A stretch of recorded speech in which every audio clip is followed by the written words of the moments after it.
What is going on, y'all? It is every other Wednesday night on Three Star Draw and Krusty Old Crow. It means it's time for the backyard battlefield. And that is, of course, with me down south 77, Three Star Draw, and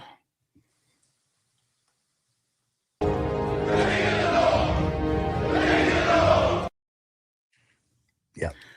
I didn't Got realize it. you were waiting for me to play it before you introduced I yourself. never know because as soon as I open my mouth, that's when you hit play. So I've stopped lately. Uh, yeah, typically. So yeah, it is about that time. So I will tell you guys right off the bat before we go through a lot of pleasantries. We kind of patched this one together, coming up with something to do, and we actually got a kind of fun idea, and then stuff fell into our lap today, as we know. So we're going to talk about that, but That's right. go ahead and let everybody know. So what we did was NCAA tournaments going on, Final Four, all that stuff that neither one of us remotely care about at all.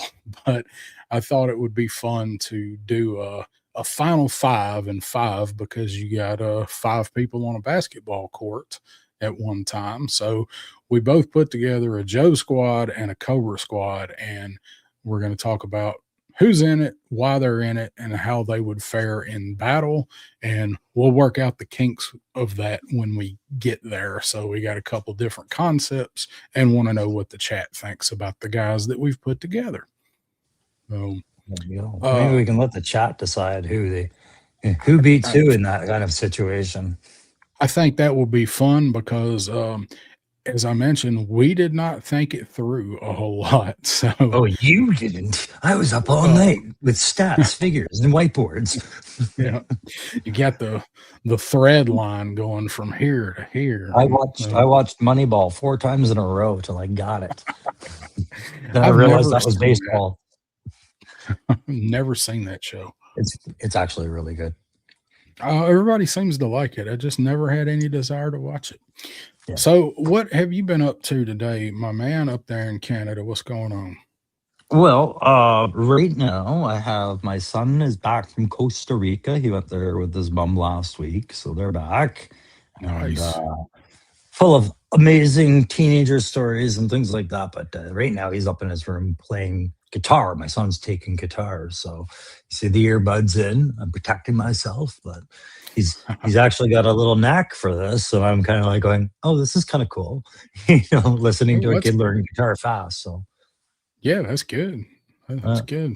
So, do you play? Have you ever played or tried playing? No, I used to play stringed instruments in grade school, but I mean, I haven't played through high school or beyond after that, so it's not anything he's getting from me really at all. Okay.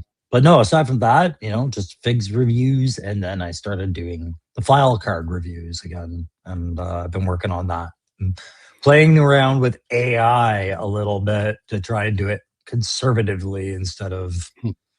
saturating it. That's a hard dance, eh? Yeah, don't you know AI bad? Don't you know? So Oh I've yeah, created a monster. I'm like Marshall Mathers. well, I just it's AI is just to me, it's like what is it? It's like using a different color marker to color something in. You're still going to use the other markers. You're just using that one too. Yep, it is a tool, and like any tool, it can be abused. Um, Yes. I went to work today. That's about it.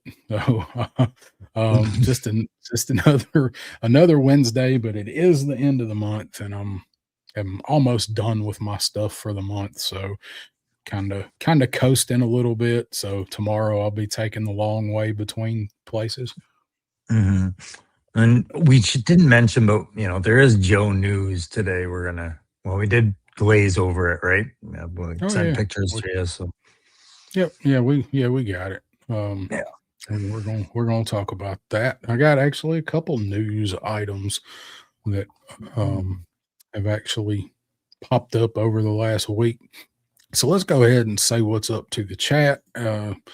Dave Triple D's Dungeon saying who threw down the first like this guy. And I will say Dave let me know about 40 minutes ago that this stream was not on my channel. Like it was showed up on Crow's.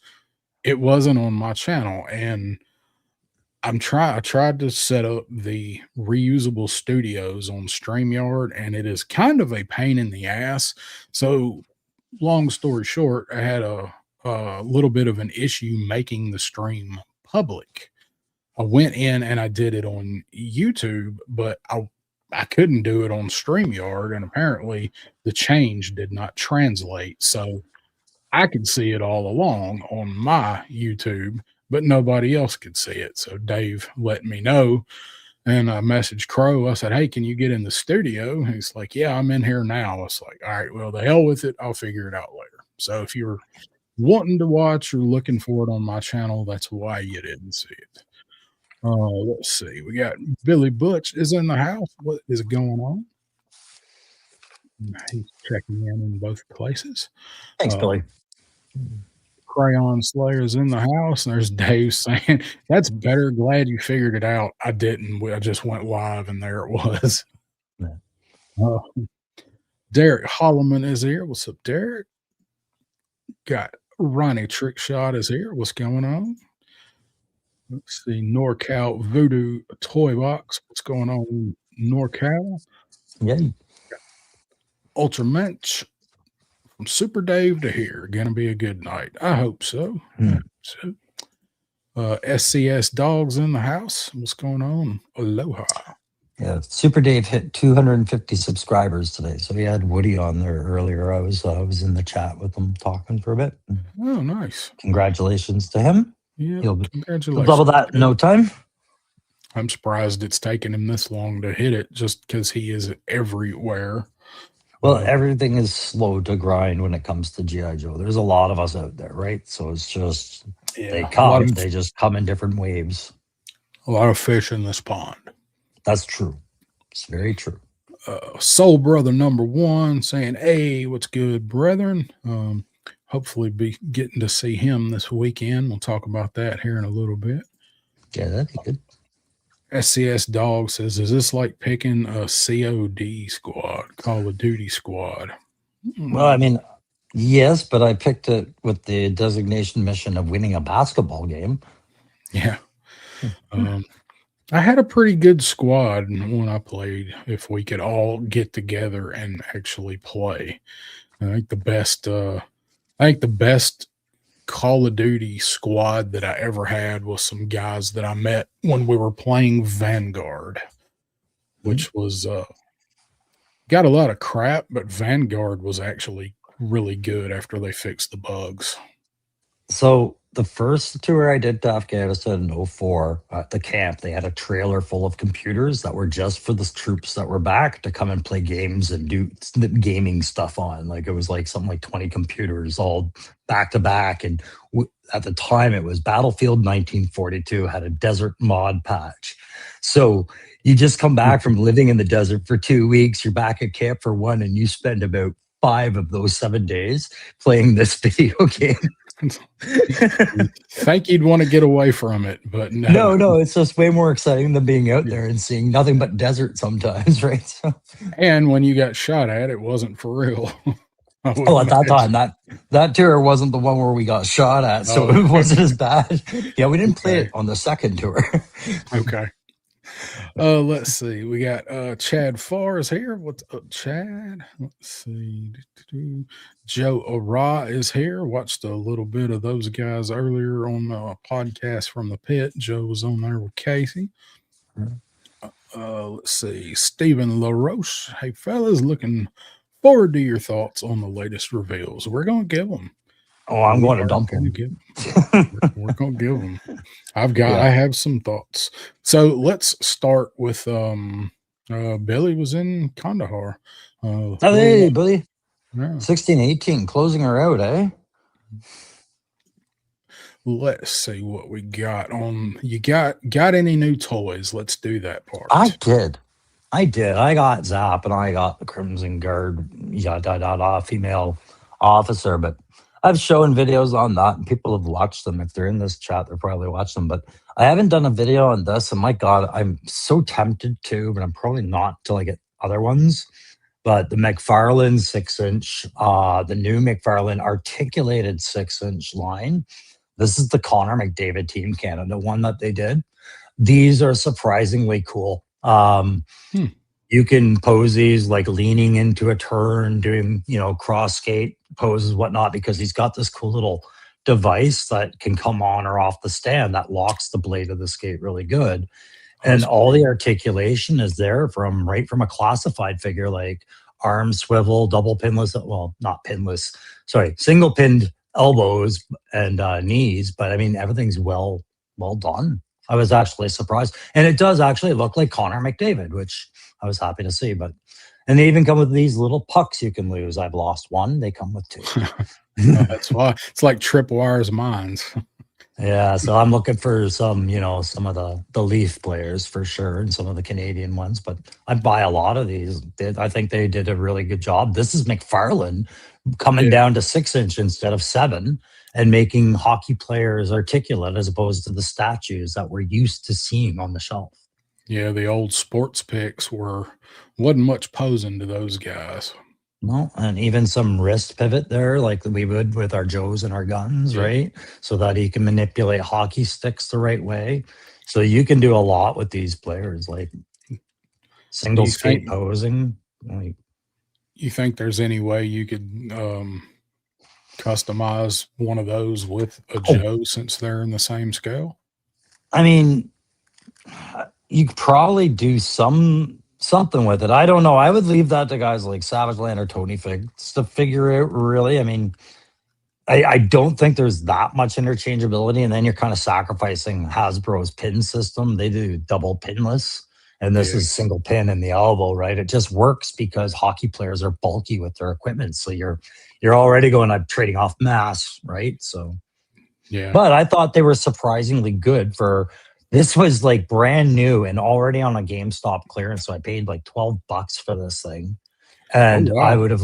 Yeah, and I would have easily considered this probably a 25, this Canadian money. So, $20 US, I would have thought that would be worthy of that price for what they put on there. Yeah, I haven't even seen any of those here. He's I don't done a know few, so who would I'm carry those now. yeah. Maybe Target. Yeah, and that's just it. It's kind of like talking to some guys, they're like, I am not even sure in the McFarlane catalog where these are showing up to order them in. So I know he's done Matthews and a few of the big names, right? Like Ovechkin and a couple others, I think. So I'll try and hunt them down. And if I hunt down enough of them, then I'll do a video about them. But till then, I don't think a lot of Joe fans are huge hockey fans in the majority, right? So That's pretty neat. SCS Dog saying, is he 7 inches on with the skates? Does that bring it up to 7 inch? no, here I'll put him. Here he is next to. We'll put him next to Tomax. So if I put Tomax on the base with him, like yeah, and there. Tomax is they're not huge figures either. So Sorry, he's not standing up straight though. Like take the bend out of his knees. So yeah, I mean the skate's a couple of extra millimeters of height, but you're still dealing with the 6-inch line. There goes the other puck. Oh no! Oh no! No, it's fine. It fell into a box. We're good. Couldn't ask for better than that. So yeah. Let's see. We got Evil Dookie jumping in saying liked on both channels. Thank you, Dookie. Thank you, Dookie. Dork Shop saying they're on Amazon. Oh, are they on Amazon? Okay, Yeah. so there you go. They'll have to. Canadian Amazon and US Amazon have different things going on, I find, half the time. So I'll track more of them down, like I said. The only thing I wish they did have is an alternate head without the helmet. Yeah. Like a fighting head, like the extra Chuckles head. That'd be sweet. Maybe some fighting gloves, or not fighting gloves, or the ability to drop gloves and put just fisty hands on there. Like, yeah, that'd be pretty neat. But yeah, I know it's also because it's hard to capture the full likeness of a player when you have a helmet framing their entire face. Like that's a small palette, but if you could add in more on a helmetless, it'd probably sell the figure better for the sports enthusiasts that yeah, I want a head profile of my favorite player, right? So yeah, I think Cooter. too. Got Cooter's Garage joining us, and there's Bobby saying it's a shame Hasbro's starting lineup started off so expensive. Would have liked to seen another sport characters come out. Yeah, I agree. Yeah. Yeah. I mean, if anything, it showed that there's definitely a market there for a lot of the toy collectors too, right? Like there was a ask for that. Yeah. Ronnie Trickshot saying the hockey ain't the problem in Australia, it's the ice. Yeah. It's water polo in Australia, right? Yeah, I can see that. Yeah. What line is the hockey? Is it still called Sports Picks? Hang on.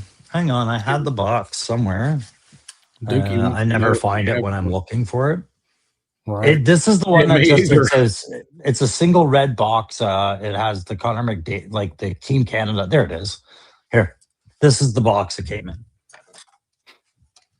So this isn't the core line that has all the other players. This is the Olympics one.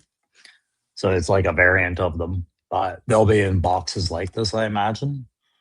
Yeah. Well, if we know they're on Amazon, Dookie, I guess just hop on Amazon and just probably hit McFarlane Hockey, and it should probably pull it Yeah. up. Considering the number of figure retailers at Joe Fest, I won't be surprised if I see a couple on someone's shelf there. You know. Yeah. Yeah, because there's such a mix of stuff there. So Yeah. Billy Butch saying I have his old hockey ones, all flyers. The glue wore Yeah. out, the limbs are falling off, but they're so detailed. They looked so good. Man, Yeah. all of the sports picks, but especially the hockey ones looked so good. Yeah, I had another company, Dragon Imports, did them for a while, and Toys R Us was carrying them. So I got the Leafs lineup just when like Matthews, Marner, and Nylander were brand new, and they weren't as good as McFarland's. Yeah. Yeah. So let's see. We got a few more people checking in. Got Stanley Eberhard saying, "Oh, so there is a stream tonight." Yeah, it showed up on Crow's channel, but not on mine because of StreamYard and probably user error. But It's healthy and frothy, my friend. U.S. Combat Dojo is here, and Frank Dumont is here. Hello. What is up, everybody? Let's see. How do I? So we talked about my new toy. Did you get a new toy? Yes and no. So I guess since excuse me, since the last time I have seen you guys or been live, I guess I did get this guy. So let's talk about how damn good this figure is. I've not done a review on it.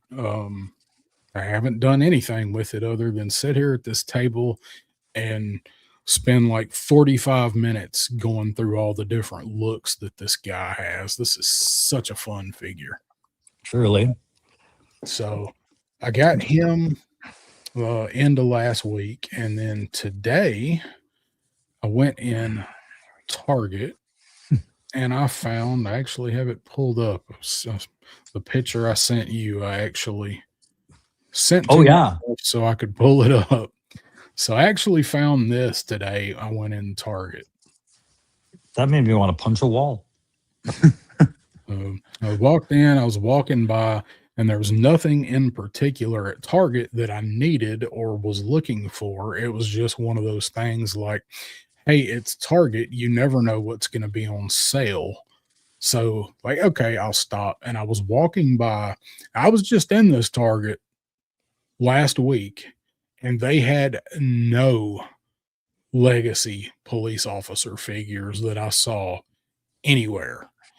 And I went in there today and I was walking back to the toy aisle, and Target a lot of times will put their clearance stuff on end caps, and it's like the inside end cap against like the game wall. And I just happened to walk in that way, and I was walking by, and they finally put one of those Marvel Legends, the Spider-Man and the Iron Man and the Captain America that have been out for like 2 years. Oh, the movie ones? Yeah, they finally marked those down, and that's what caught my eye because I've been wanting them, but they were like $17.49. I'm like, yep, nope, not cheap enough. not spending extra money on that today. And I look and I'm like, "Ooh, G.I. Joe." It's like, this has got to be something somebody just set down here. And I was like, I just grabbed it. I didn't even see what it was. I saw the Joe box. And I was like, oh, holy shit. So he was actually marked. Let me For death. What? Yeah, marked for death. $10 execution. So he was actually marked $24.49. And I thought it was 17. It was $24.49. And I'm like, worth it, but trying to save a little money. Like, I'm not gonna drop that on it. And I was like, you know what? I'll go scan it. Maybe it's cheaper. And I went to the scanner, took it and went to the scanner, and that was what the scanner beat back. And I'm like, yep, that's coming home with me. That's why you do that, right? Like, he's holding it and going, man, where is the scanner? Do I have time to check it? You have time to check it. Check it. Yeah. Yeah. I wish we had targets up here to make mistakes like that. I was that close to saying, screw it. Like, it's 24 bucks. And it's like, it's not going to be marked down any more than that. I love it, but it's still not really cheap enough to justify picking up another one. Like, you know what? It's Target, and Target's going to Target. So I went and I was like, holy shit. Yeah, I'll buy it. And I actually looked around to see if they had any other ones.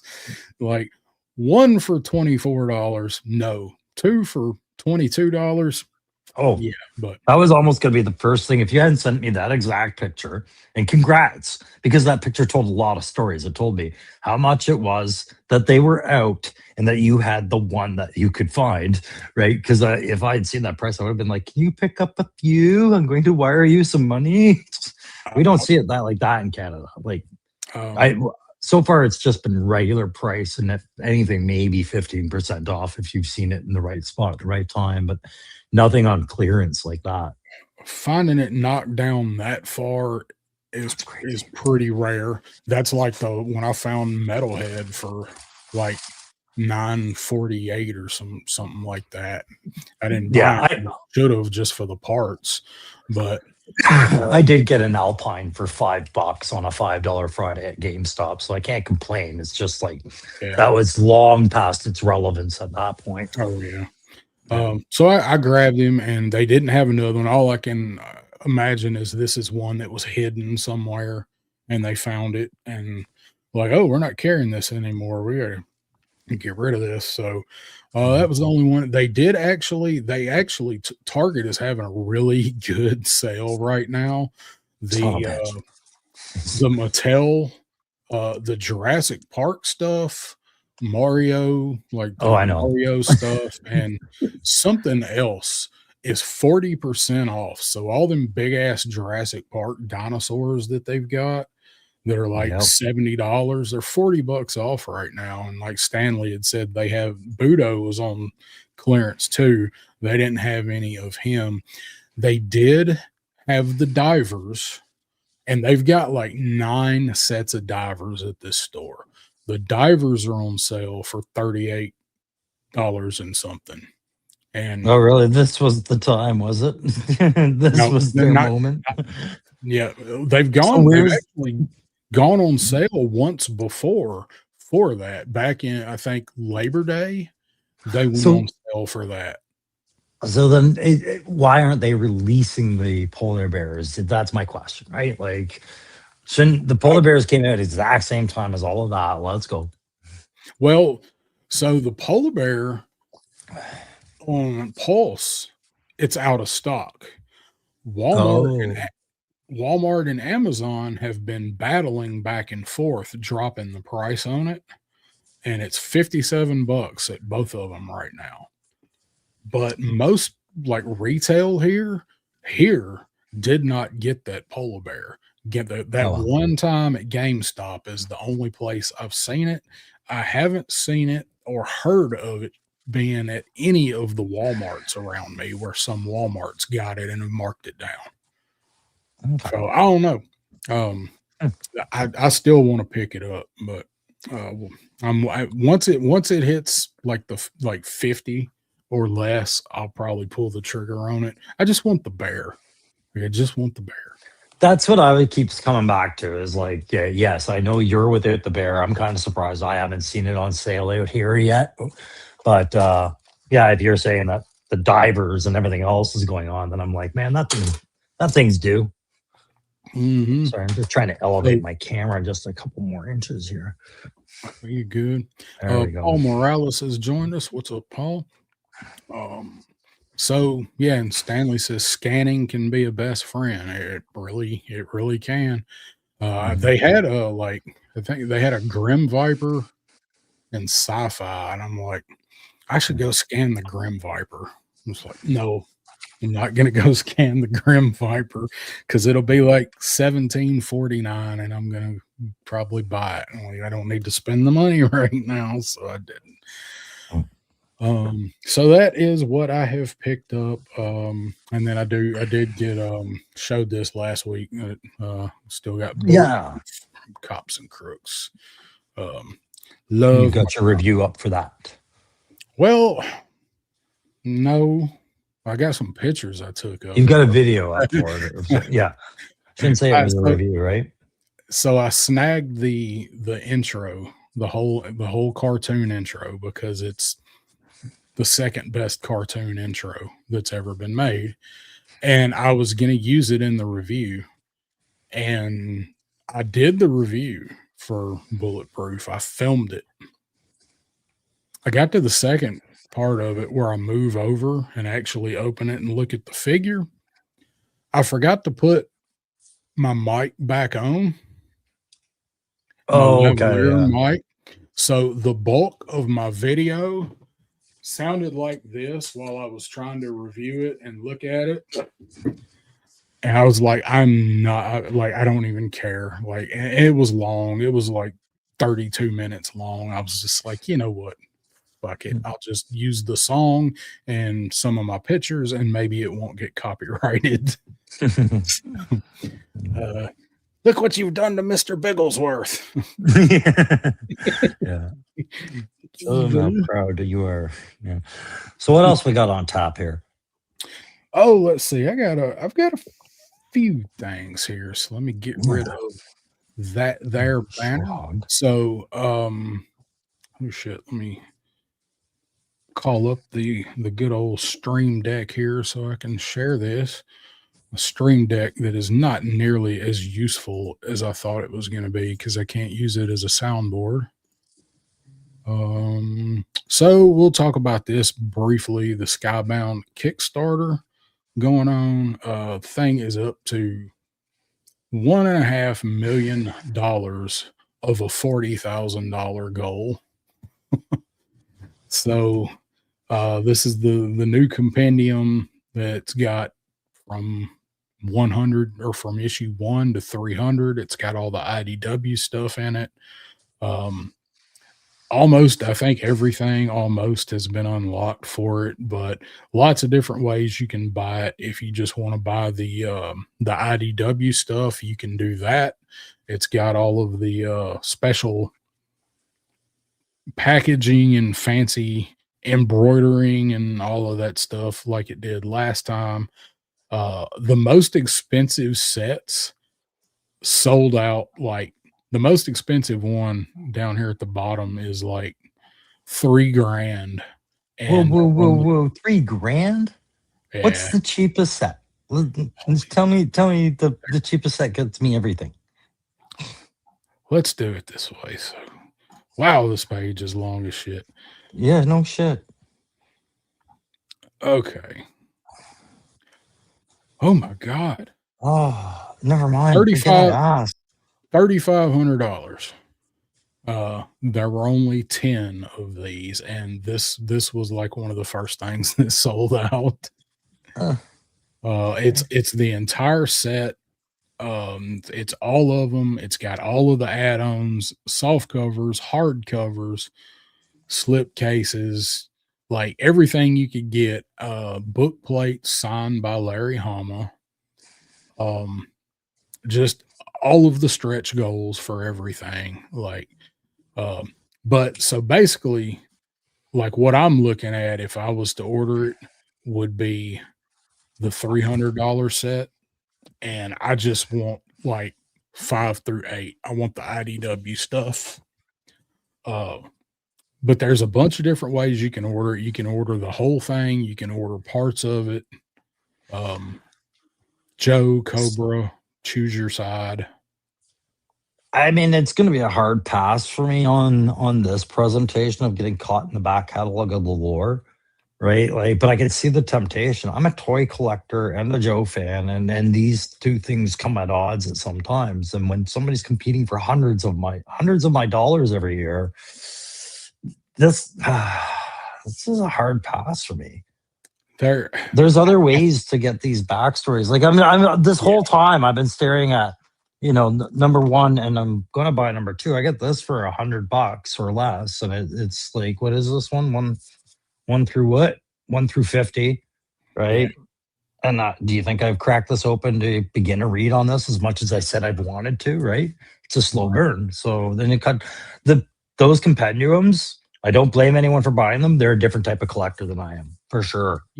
Yeah, I think they're fantastic, but like Pop Blender says, is anybody that buys this actually going to read it this way, or is it just for the collectability and the shelf presence? Well, shelf presence. I mean, if you've got stuff absolutely resale, probably down the road, maybe, but there's other ways to read it, so many other ways. So I think it's great, the presentation and everything.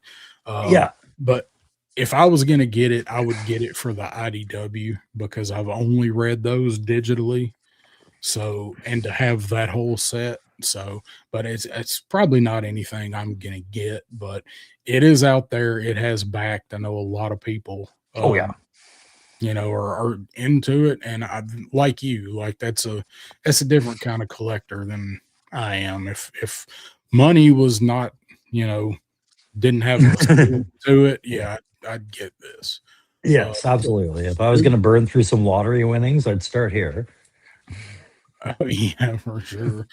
The homophile card is an insane get. Yeah, that's one of the things. I think it's just in the super expensive one. Night Raven set. There's Matthew. The big means. Yeah. There's Matthew calling something out. What do you mean everything?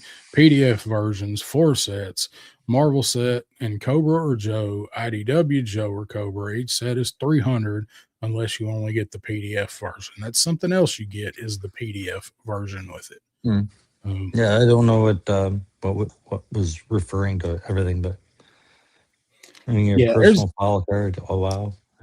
Yeah, there's a whole lot with it, but I'm just kind of showing that, hey, here it is on Kickstarter. If you want to, they are 100% prestige pieces, right? Like there's no denying it. It's not for the casual collector. I don't think it's definitely not for the casual collector. And sometimes I like to humor myself and pretend I'm more than that, but I'm not. Yeah. So I mean, I'm more power to anybody that buys it. It's awesome. Yeah. It's an awesome showpiece to have. I'd love to borrow one and then pretend like I'm going to set a cup of coffee down on one of the books in front of somebody. Like just be like, or bending a page. Like, gotta remember to read this page later. Oh no. So that is going, and it goes until I think it's got 20 days left. 27 days to go on that. So anybody is interested, well, maybe I just won't go to Joe Fest. I'll get all my money back for hotels and planes, and I'll rethink this whole thing. Yeah, just buy that. Yeah, just buy that. Like, guys, I'll be reading the whole time. Sorry if you guys heard that water just now. Putting on a kettle. It wasn't loud. I mean, who could blame you if you not went to Joe Fest and bought books? Really? What an idiot. You could read this online on the plane. That's the stupidest shit I ever heard. Buy books. Let's see. We got just Jeff popping in saying, what's going on? Good evening. What's going on, Jeff? How you doing? Imagine if they added on an exclusive figure. Oh, Yeah. well, then it would, yeah. Then they'd back me into a corner, wouldn't they? You bastards. Then it would be Yeah. $3,500 worth. Yes. Yeah, this is your hooded Cobra Commander, by the way. Yeah, that's the only way to get it. Yeah, or the only October Guard release will be with this set. This is the Colonel Brekov with the cigarette.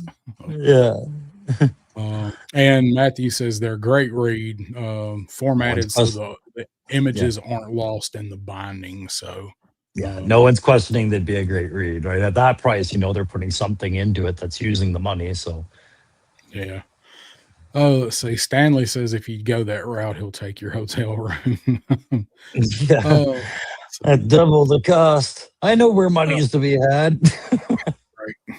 I can buy the next compendium because there'll probably be another one next year. Watch me, I'm going to be fucked. I'm going to be renting a pillow to sleep in the lobby. Somehow I'll lose my room and like $30 a night for a pillow is a steal. I need somebody to stay in the lobby so long it won't make me look awkward that I'm curled up in one of these corner chairs. Just pretend you're talking to me. I'm taking a power nap. Izzy Trevi saying I picked up the compendium number 2 for $36 on Amazon. See, that's approaching like buyable for me. He's 30. That's very viable for me. Yeah, I'm imagining US, right? But yeah, but still, even on my conversion, that's a good deal. So let's see, what else do we have to show? So some people got this email. I did not. This is actually got this from one of the online groups that BBTS sent out, and they are raising their flat rate shipping price. I got that email too as it applies to Canada. Yeah. I didn't get it. And I'm like, Joel, what the fuck? You send me an email for so much shit that I don't care about. And you didn't. Do you have a current order in with them? No. That might have something to do with why yours might not have gone out. I'm just reaching here because I have a current order with them. That's why I checked my email. I was like, oh, is my thing shipping? No, you're raising shipping rates. Okay. But so just in case anybody didn't know about this, didn't get the email like I did or hadn't heard it, but their flat rate shipping is only going up from $4 to $6. And all of my gripes that I've got with BBTS, I can't knock that because honestly, I'm surprised they've kept it at $4 as long as they've kept it at $4. Yeah, and when mine had some dates on it. Yeah, the shipping starting March 31st, and this is why I said, well, maybe it went out to people with an order history with them currently because it overlaps their shipping date. What they understood was going to be their shipping price for flat rate. If it hasn't left their building by March 31st, would they be subjected to the increase? Here, let's get this email out. Right? Yeah. Like I could see it being like that. Yeah, and maybe if Bulletproof hadn't have shipped when he did, maybe I would have gotten the email. But I just snagged this screenshot and just wanted to show it. I'm going to ask you to give me 1 second here. I'll be right back. All right, I'll be here. And hopefully everybody else will be here too, eagerly awaiting you to come back. What's up, Lone Dragons? $6. I say we riot. Yeah, you can't hardly ship anything loose for $6. So if you're getting a pile of loot that's like pounds of stuff and they're shipping it for $6, that is one thing I will hand them is they've kept that shipping down. That's been pretty good. So like Matthew, I'm surprised that it didn't go up long before now with fuel and everything else. But hey, they hid money in tariffs. So and Matthew saying Zap's finally arriving at BBTS. So you gonna ship him before the 31st, Matthew? Yeah, So you don't have to pay that extra $2. Oh, let's see. Ultramints average 5 to 10 items from them every shipment. Yeah, so you definitely getting your money with the flat rate. So I'm just teabagging my toys over here. Oh, that's all right. They're your toys. I mean, you paid for the right to teabag them. They probably should come take them away. Somebody's gonna call the toy police. Yeah. let's see what else I had saved over here. So, um, I will talk about this one. So, did anybody see this? I'm sure a lot of you did. So, um, this was the America Fuck Yeah Scarlet. I thought this was a AI generated mockery of the other thing. Was this real? No. Well, if you don't get ahead of me, Okay. yeah, yes, this I didn't even see this until it was already debunked that this was fake. Okay. And I wanted it. so we should have known from the start that this was fake because of the amount of intricate paint apps on this thing. That this figure with what the way Hasbro is doing us, this figure'd be $75 because of the paint on everything. I mean, I'm sorry, but as a Canadian, I got to tell you, this is no more unbelievable than the Duke was to me. Like, I mean, you're trying to split the differences here, and I'm kind of like going, I don't see it, buds. Nah, go Um, USA. I see it. USA, USA, 6'10 Yojo Daddy's in the house. What's up, my man? So when I wrote this down, because I wanted to talk about it, I wrote this down, no shit, right there at the top of my notes there. Yeah, America, fuck yeah. I wrote this down as fake America fuck yeah Scarlet vanished because as soon as it was shown that this was fake, you could not find this image anywhere. I looked through groups, I looked through Instagram, and I didn't know where it originated from. Like I said, I didn't see it till it was already proven fake. Mhm, So mhm. I want to send a shout out to Jeremy Kimberlin because I messaged him and asked him if he had this picture. And he was like, let me look. And he actually redirected me to one of the places it was originally posted. So I got it and cropped it down so we could look at it. So, but I couldn't find this picture. As soon as it was proved fake, like everybody that posted this, like they deleted the post. I'm almost going to tell you to change the slide or else they'll shut us down tonight. Right? Clearly, this was a top secret Team America Joe line that was coming out. Right? We're There's going to not be two showing more to make a full squad. we're not showing Disney trailers. They're not going to shut us down. I, They only do that but I even popcorn like how like the stripes are on the blade. It makes it look the almost like knife. candy cane. Yeah, the knife. Like take that, bad guy, America. Yeah. I like to talk when I do reviews about the knife and like, oh, they should have. I wish they'd have hit this with some paint. Yeah, really, right? They heard me. Yeah. Be careful what you wish for. 3-star draw. And I guarantee you, somewhere, if you search the internet long enough, you can probably find some version of this Oh, rifle. 100%. You telling me I don't recognize a Freedom Mag when I see one slapped into a Yeah, rifle? Come on. Freedom yeah. Mag, Freedom Arrows. The pistol, it's definitely out there some damn where. So, Yeah. um, Oh, you mean the Patriot Slinger? Yep. yeah, yep. Yeah, right. Lone Dragon looks better than Duke. Looks equal. Looks at home with Duke, right? Duke looked like he was a China supporter quietly.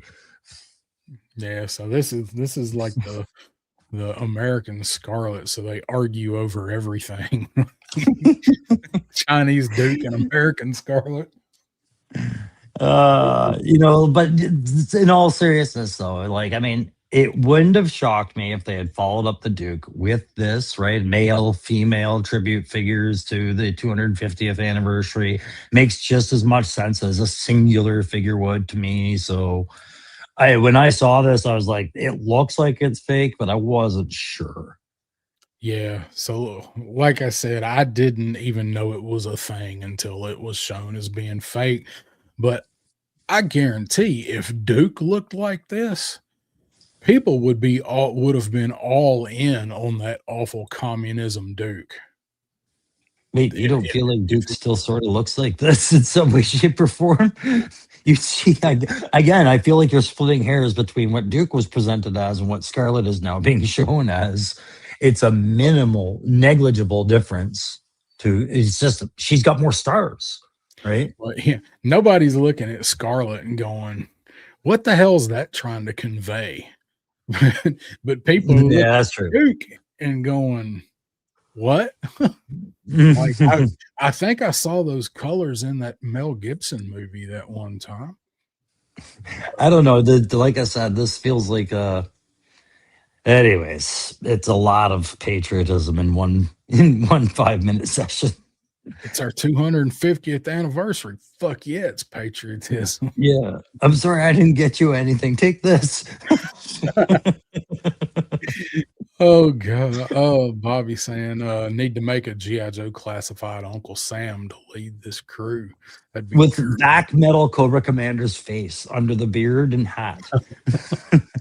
Just use that head and then sculpt beard and hat. Uncle Sam wants you. And you know what? It'd be an expensive way to get the accessory. I was trying to think if there were any top hats that scale, but that Mezco Theodore sod cutter I've got, it's got a couple of them, but You could get a Lincoln one, but it'd probably have a hole in it. yeah, Cool. Yeah. probably so. War Chest Full of Toys is here. What's up, War Chest? I saw Gaslands was here as well. Hello. Gaslands is here. I had that highlighted and I didn't say it, did I? What's up, Gaslands? That's what I'm here for. There's two of us. We'll get this. That's why there's two of us. That's why, Cal. That's why. What other pictures do I have here? Did you want to the one you made with the buggy? Oh, yeah. No, that was just a point more than anything. Well, I have that if you want to show it.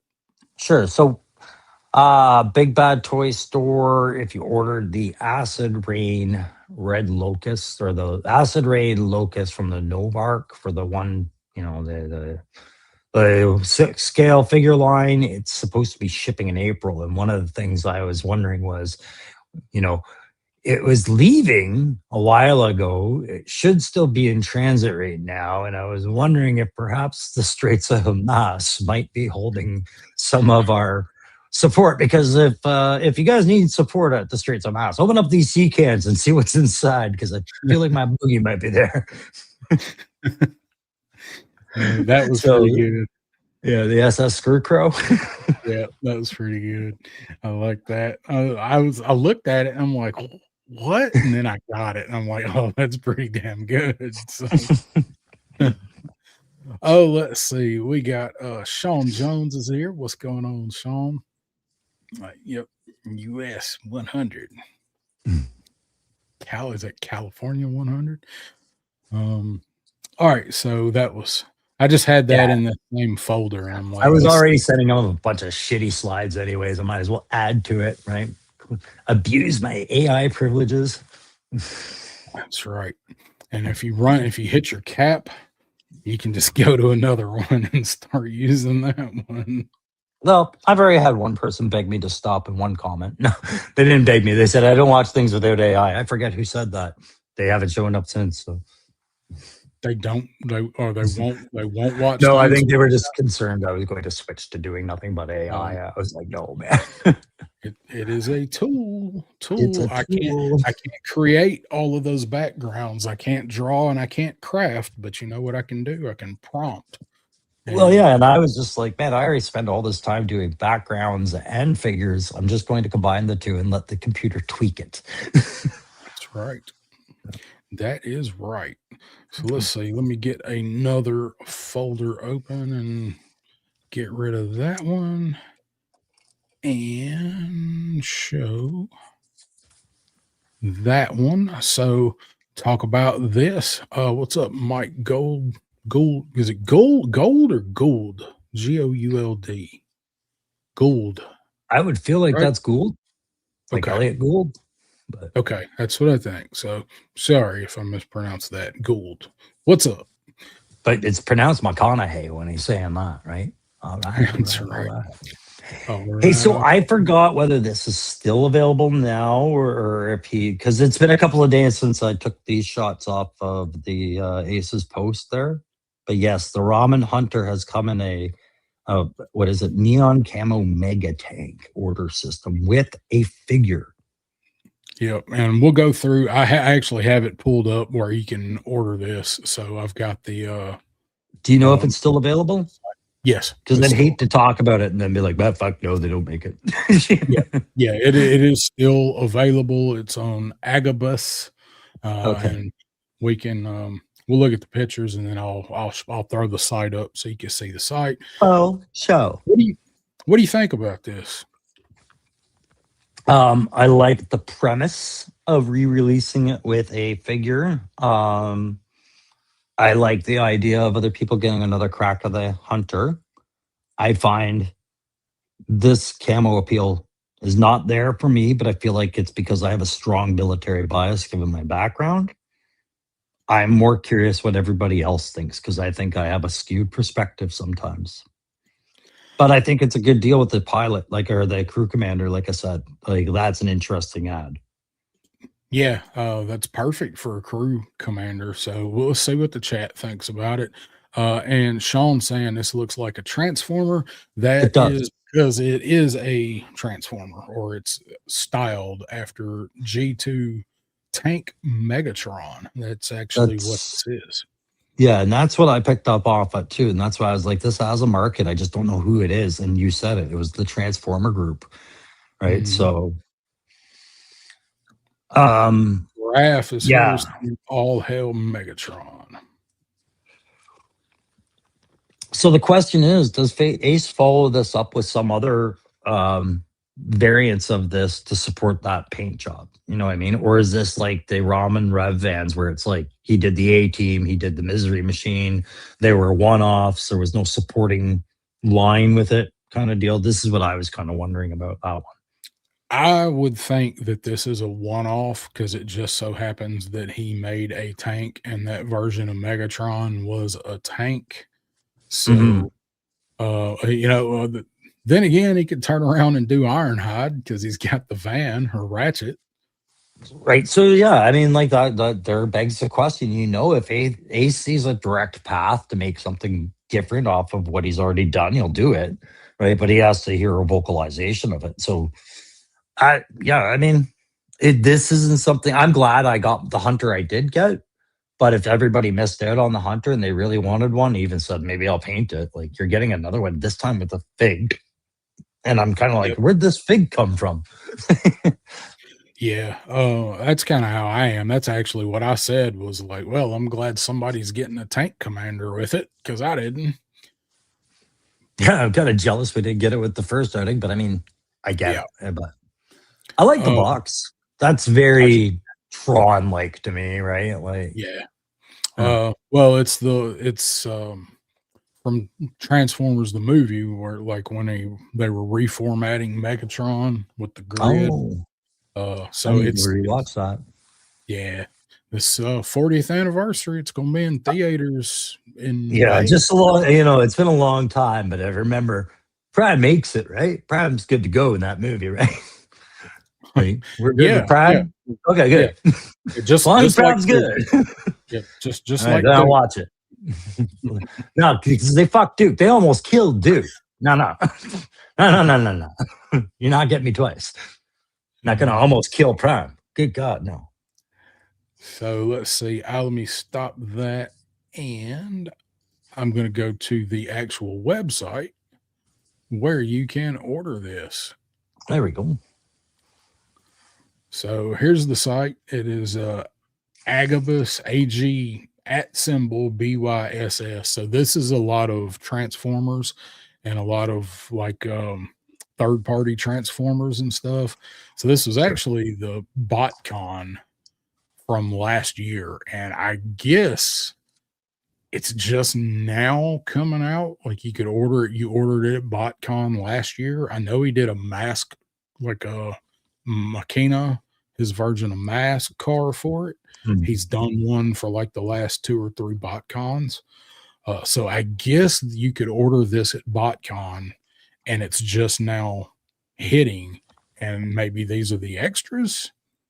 So it's $250. So that's where that extra money for your tank commander went. The Oh yeah, paint yeah. on, You're putting $50 into him.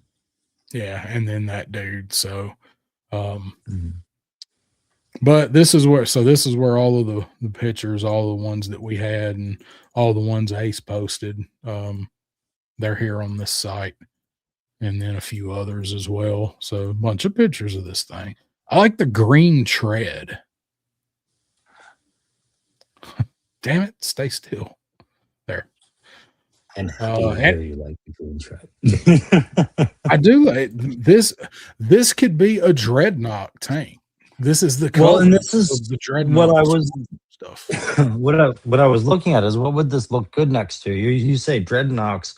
I was looking at, okay, the purple. If that were orange, it would look great next to alley vipers for sure. Yeah. But what about when the Toxo stuff starts coming in, the eco stuff? Like I feel like Oh those yeah. color palettes might work for that Yeah. for future Joe releases, right? So Yeah. That'd work.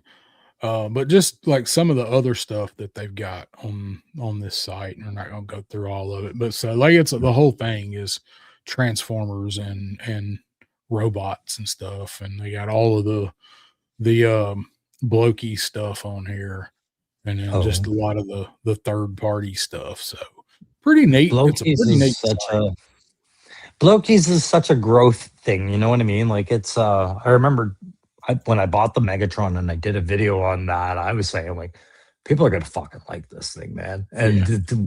I wish some companies like Hasbro would adopt the magnet light trigger for their vehicles.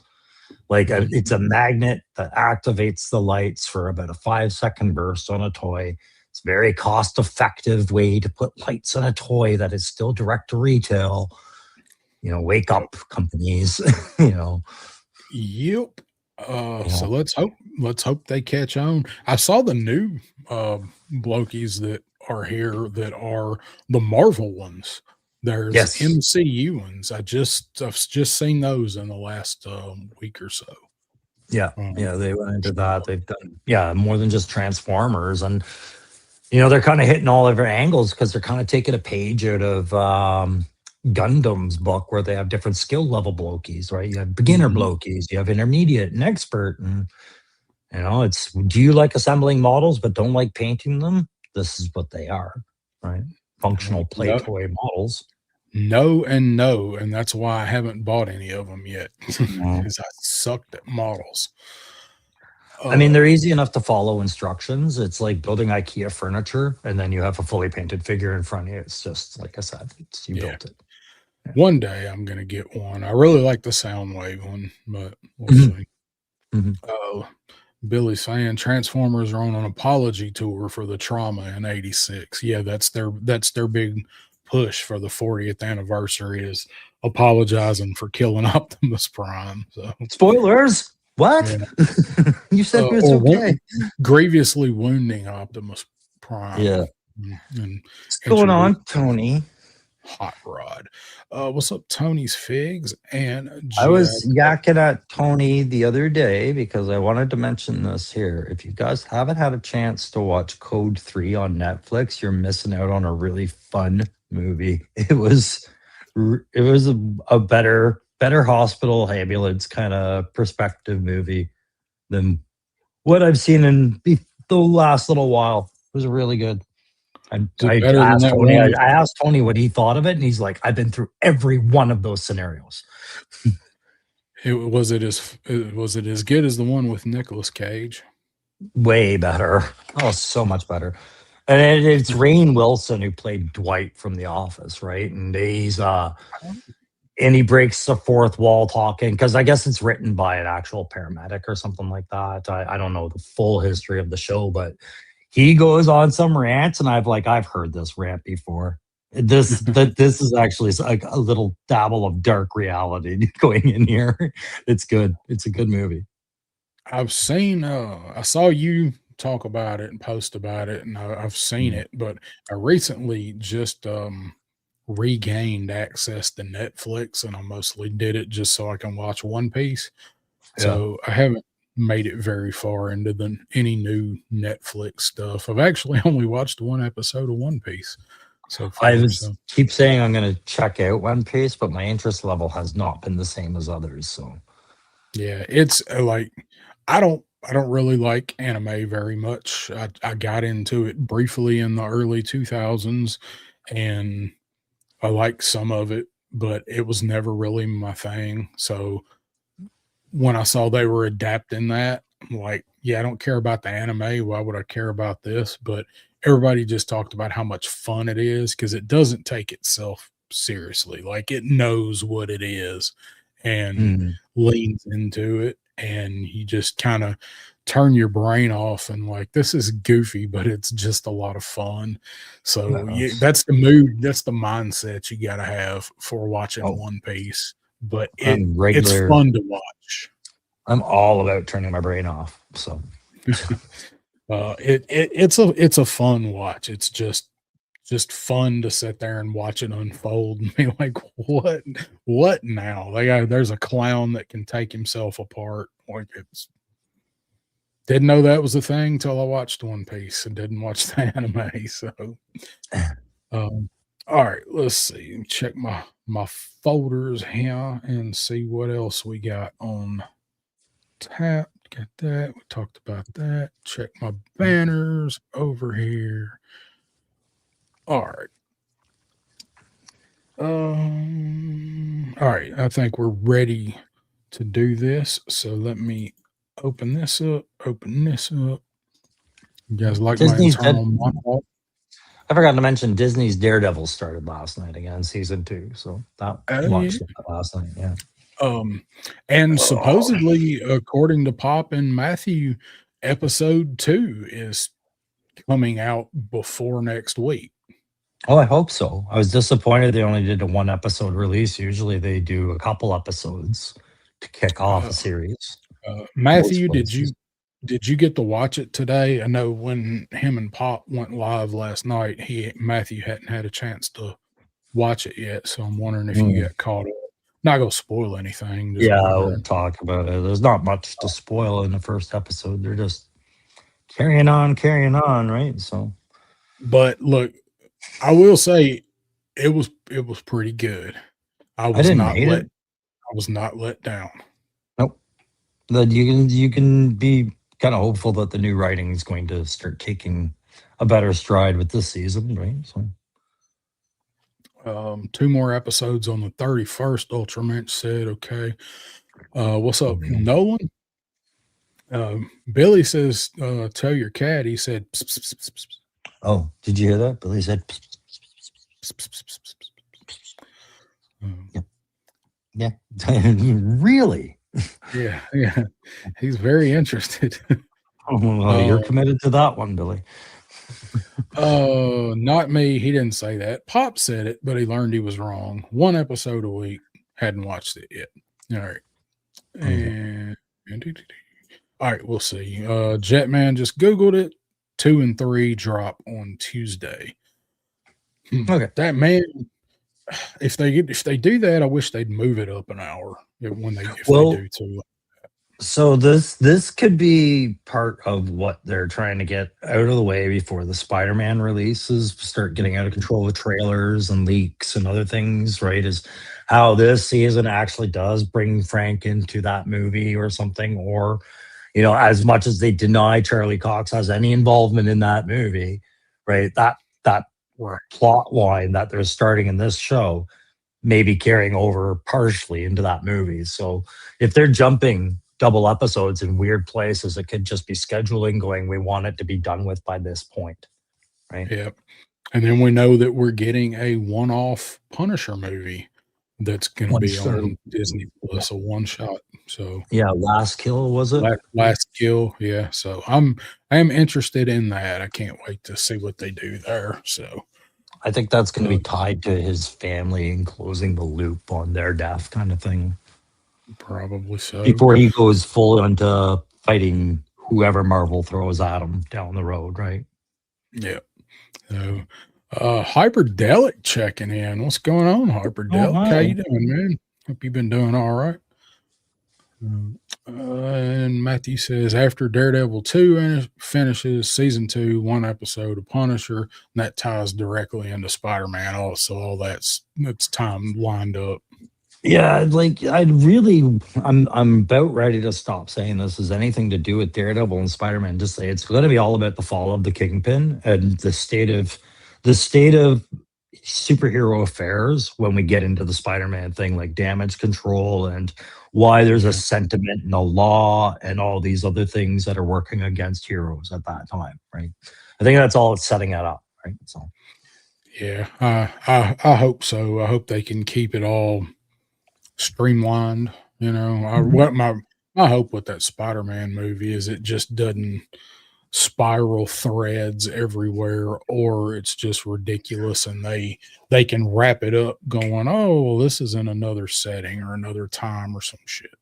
it sounds a little bit more complicated than I wish it were by the number of characters they're kind of throwing in. I can get why they're throwing in a lot of these different characters and they flow, and then they slap Jean Grey into the mix, and I'm like, this is a crossover with X-Men, but they're not promoting it as a crossover with X-Men. They're promoting it as a Spider-Man movie. But I know all their bank is going into launching the X-Men franchise out of this. It's Yeah. weird. I and don't and hate we it, but it's weird. and we already know at least some of them are going to be in Doomsday. Yeah. Yeah. I mean, it's Like, just there's a puzzle being put together. They've got it done. It's just these pieces are fitting strangely. And given the last few Marvel movies over the last, say, 7 years, I could see both things happening, good or bad, right? Like, yeah, so we will see. I'll be watching them, so mhm. they look promising to me, so I'm looking forward Yep. to them. So Oh, in the and end, I'll see it. Hyperdelic's working and stuff. Had to check in and say hi. I hope you're doing great. No, hope you are too, buddy. Spider-Man, 6 good guy characters and 5 villains, so it's way overstuffed. So let's hope they don't do what we think they might. All right, let's talk about. Yeah. Well, do you have more? No, no, Okay. I was saying, yeah, no, we're good. All right, just gonna move Get on with it. So let's see. We got to see some shit today. New renders.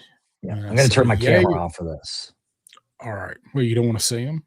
Well, because I'm going to go into my garage for a moment. But, Oh, yes, okay. I. All right. You can.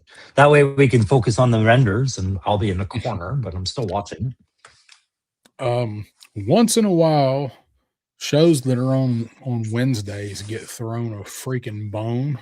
Most of the time, this Yeah. stuff drops over the weekend, and by the time we get to talk about it on Wednesday, it's kind of been done to death. So, yay us! We get to talk about it as some of the first. So let's just go ahead and Well, start with the one everybody's really wanting. and while we do, I should also say, I mean, it's not without some help. We got good friends in the community that knew we were doing a show tonight. Bobby Wald, thank you for actively looking to help contribute. Like, he's the one that sent me this early today, right? Yeah, Say, he hey, sent him. you should know about this, right? So without these guys, we might not have been as prepared today for this. So thank you. Let's see. So here's Destro and the Despoiler, probably the newest worst kept secret. Yeah, right. So we knew this was coming. People have been talking about it. Some of the insiders that we know and know of have known this was coming. People I found it. supposedly had seen pictures of this quite a while ago. I was not Well, one of them, but I knew they were floating around. I'll tell you, you guys are going to hear it here. You're going to hear the first piece of reuse I've spotted. Can you spot the reuse?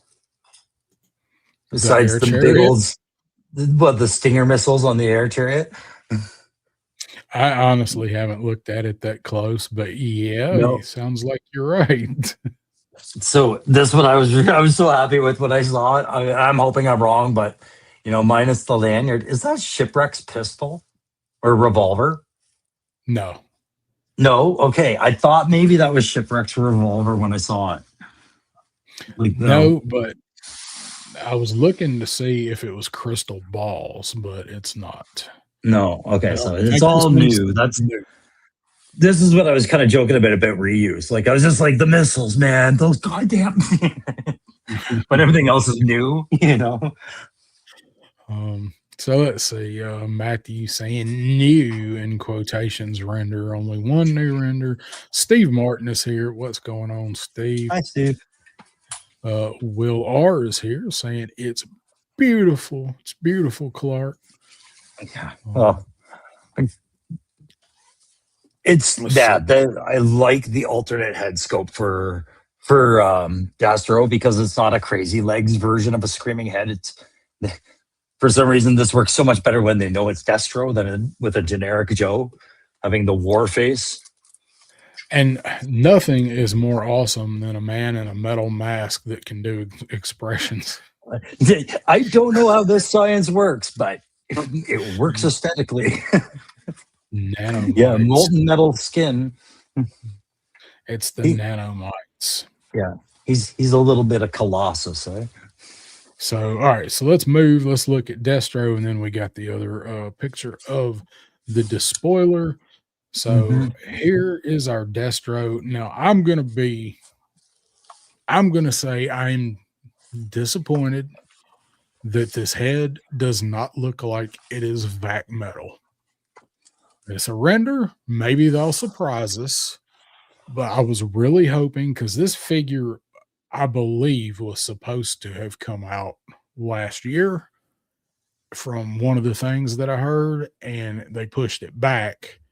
And I was hoping maybe it was so that they could get the vac metal process down like we got on Retro Cobra Commander.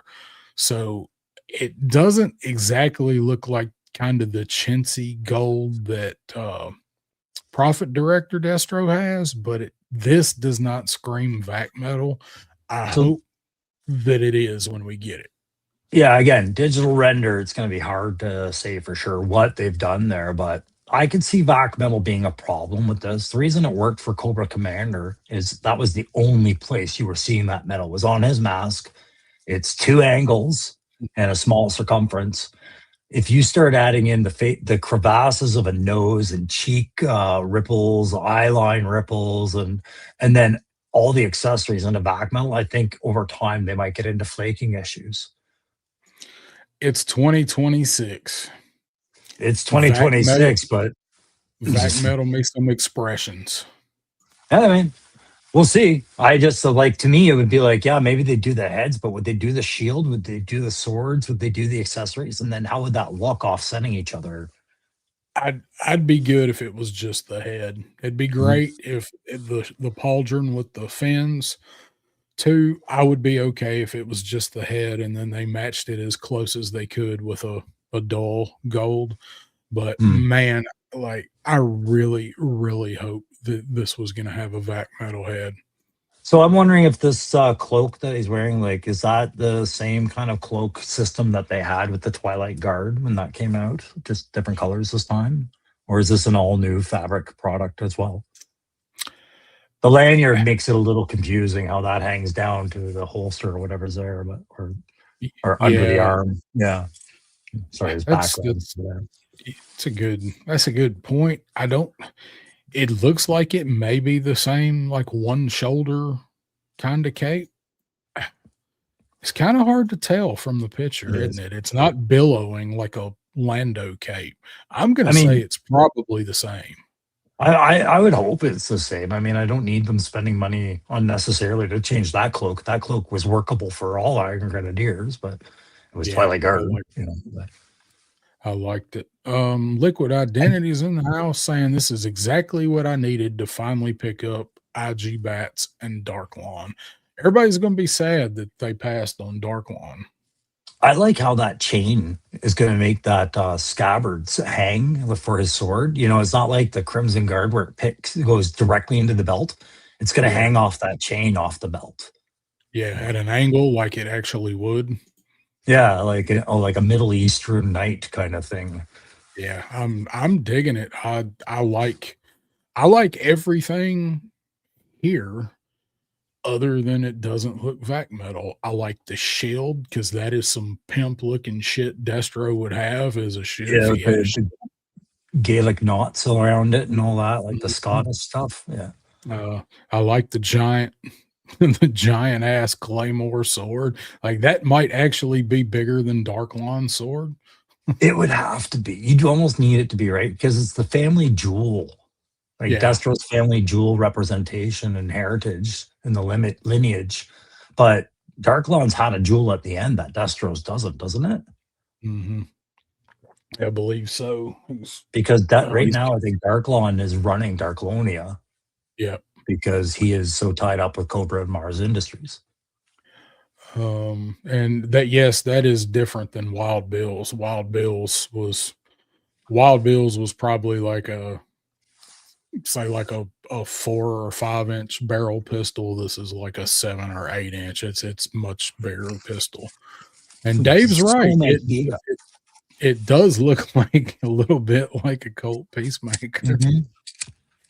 And that which is also some shit that he would probably carry. Let's see. A punk with toys is joining us. What's going on, Lawrence? How you doing? Hello, Lords. Um, Izzy Trevi saying all that tech and Destro still relying on Sam Colt to get it done. I'm all in for this release. Uh, Looks I'm good, also man. glad they gave him like his own, like they didn't reuse the Crimson Guard saber. They gave him his own special hilted saber, curved blade, gold. Like there's a lot And to and like about this Destro. he should. I mean, all he should have all different stuff than the Iron Grenadier, especially for this release. Like I could see the pistol, like if they give him his laser pistol, but I like the revolver. It's But classier. do me a solid here and zoom in on the belt line. So the way that that diaper system looks, like that piece that covers the crotch and drop down hip area, that deco of Mhm. the pants and the way that belt is, you know how we've been seeing the figures having this gap as the ball joint rides up, you rotate that and you get the gap in the waist. Yeah. It's that kind of diaper system that I think is causing it. It's riding up higher. And so the curve of the ball kind of rides up that belt. And we're noticing the gap more. So I'm just kind of thinking this is just something that's going to be the next few waves. Like it's just part of the figure now. That gap Yeah. that we've been talking about. I think you may be right. It just may be a new construction they're going to with them. Baldy Locks is in the house saying vac metal on the What's going on, Ted? retros. Um, Sure, that would Interesting. make sense too. Future market right there. You heard them complaining about it now. 2 years later, you can capitalize on it, right? You Wish he came with a hamburger. yeah, for the second head sculpt. Yeah. That actually, if you've got any of the teeny tiny stuff, some of that stuff would probably work for that, especially like some of the cups with straws in them. Yeah. Lone Dragon, I like ab crunch when I look at the size of the cockpit on the despoiler, and I know I've got to sit this figure into it with the ball joint in the torso for a torso ratchet. I find that a little bit harder for seating in vehicles than that kind of hinge that they're using on the ab right now. I actually like the way the ab crunch on this looks because it kind of flows with the costume design. These Yeah. armor pieces on the chest, it kind of, differentiates, breaks it up a little bit. It I is a really noticeable line, isn't it?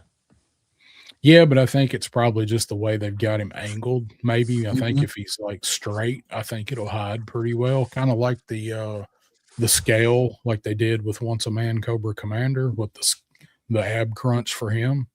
Yeah, and I agree. That would be cool if that sword could clip into that shield, but I wouldn't want to pay an extra dime for them to discover how to do it. That what they provided is kind of cool too, but Yeah, it'd be neat. Yeah, I do like there's he's got his amulet. crevasse or Yeah, kerchief or whatever they call yeah, that thing.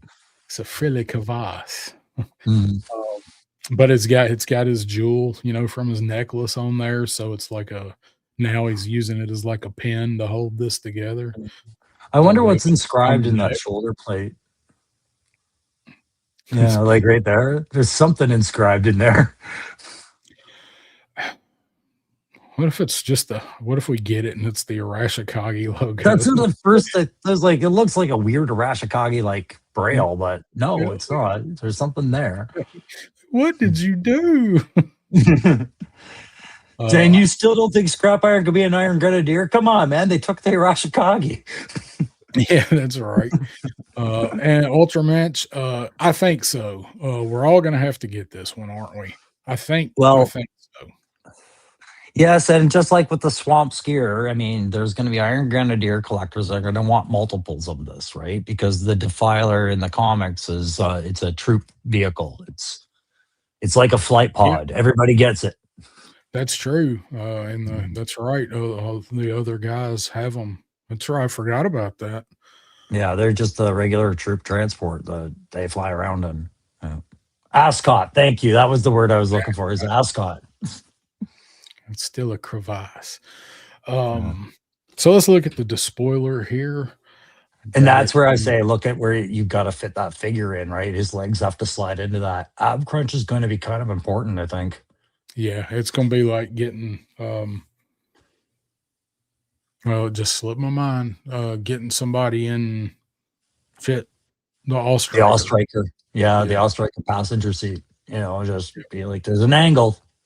Not every figure is going to do it.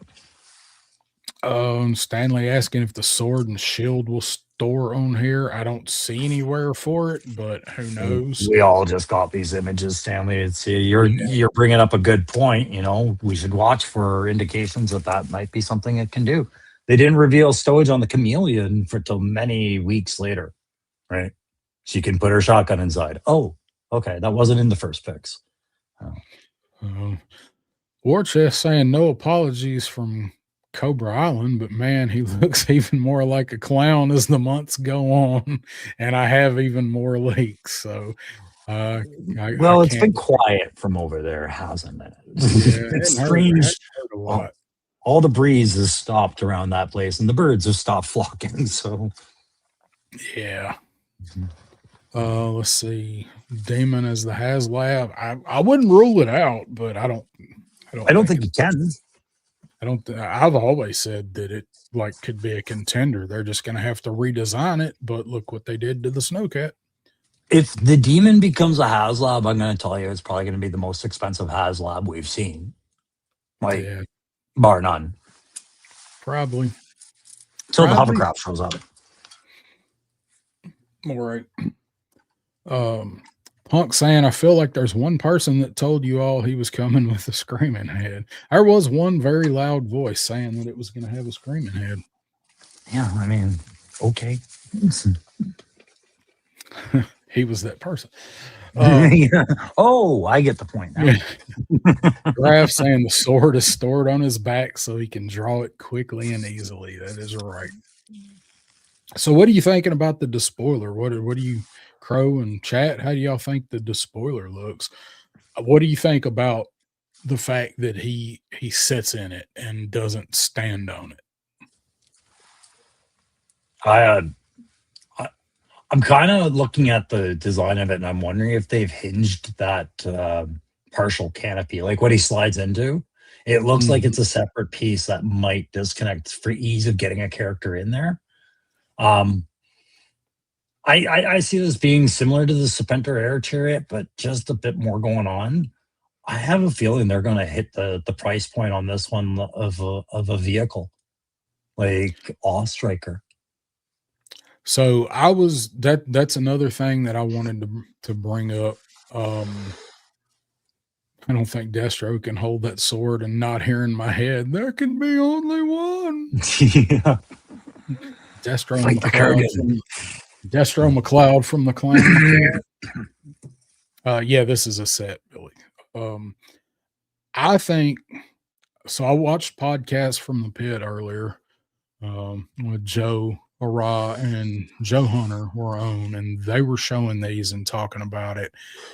And so Casey thinks this is going to be $100 price point. I think it's going to be closer to 75. It's a tough call. I mean, size wise, it's not that much bigger than the air chariot and the flight pod, right? Hmm. But without seeing what the like the full dimensions are of the amount of plastic being used, the weight behind this, and some of the functionality just off a digital render, yeah, I could see it being that price point. I could see them pushing for more. It's but I would hope it's that price point. That I just hope this is a girthy looking kit at that price point. That's kind of what I think too. That's kind of the way I feel about it.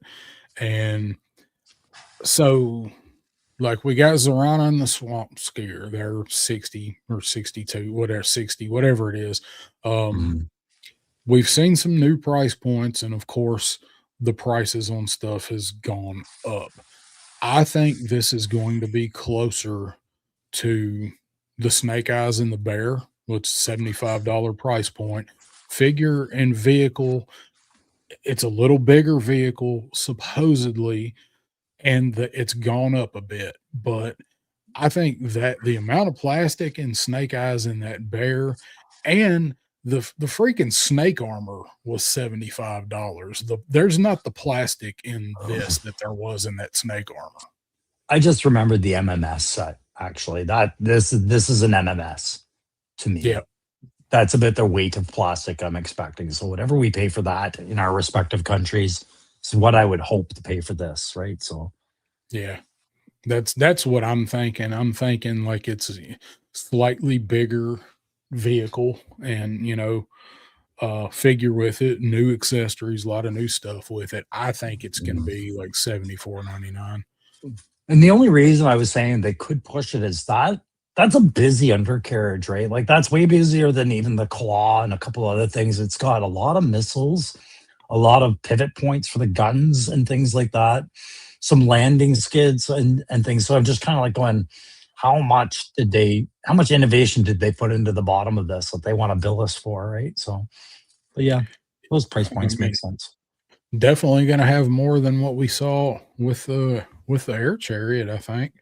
Yeah. Can those More missiles angles fire? and The, yeah, I the, like the missiles in the front, man. What if they're spring loaded? Mhm.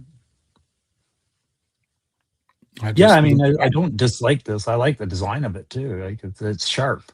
The colors look yeah, nice. I like the yeah. texture in the seating too. If you zoom in, you can see the seat's got texture to it.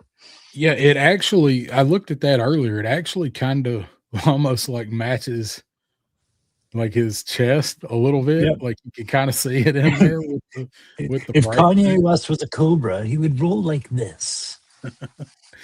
Will says no way 75 because Serpentor was 79 years ago. True, but Yeah, it but also had that giant ultimately, fancy ass box. yeah, it was a Don't need that. presentable Pulse exclusive kind of Hmm. fancy schmancy. Yeah. If Cobra doesn't work out, Destro can do DoorDash. Yeah. Uh, they got us by the balls with Destro. Graph says 90. Um, yeah, that Lone Dragon, the All Strikers 110 after the price jack up. And that's funny because it was in stock and it shipped and you could buy it for $100. And then one day, like a week after it come out, it just went to 110. All I can focus on the All Striker was just like it was such a small mistake, but my ADHD mind can't get around it, right? You threw all that crap into the All Striker and you forgot to give Crankcase his traditional rifle from the vintage line. So all of a sudden, Steeler and Short Fuse come out with this weird assortment of weapons. And what do you see in there? You've got the weapon that Crankcase should have came with, right? Yeah, and That's all that's I ever think about with the All Striker is like, what weird, they fixed it in this weird way. I think a lot of things about the All Striker. Yeah. Yeah. Let's see. Yojo Daddy thinking no leaks on the price, but he thinks 90 on this. So a lot all over the place with the guesses on price for it. Oh, So well, we'll see. I'm kind of with you there, 610, because it's like I feel like they look for new ways to claw just a couple more nickels, couple more dimes here and there. And this This presentation, I feel like there's an opportunity to scratch a little bit more out of us, and we would go with it. And if there's ever a time to do it or a figure and a set to do it with, it's gonna be this one. Like, Oh yeah, 'cause the spearhead of we the Iron Grenadiers you've had out for a while. yeah, yeah, Yeah. we've been wanting this one. Everybody's been after this one, especially after we got that Iron Grenadier and the Grenadier bat. Like, everybody's just been waiting with bated breath on this one, so Where's the Iron Grenadier Viper?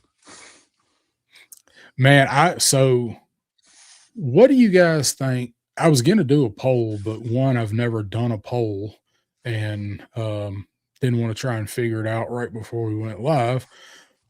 What do you guys think the next Iron Grenadier figure is gonna be? Archangel Michael Mars is here. What's going on? Fight for freedom wherever there's tariffs.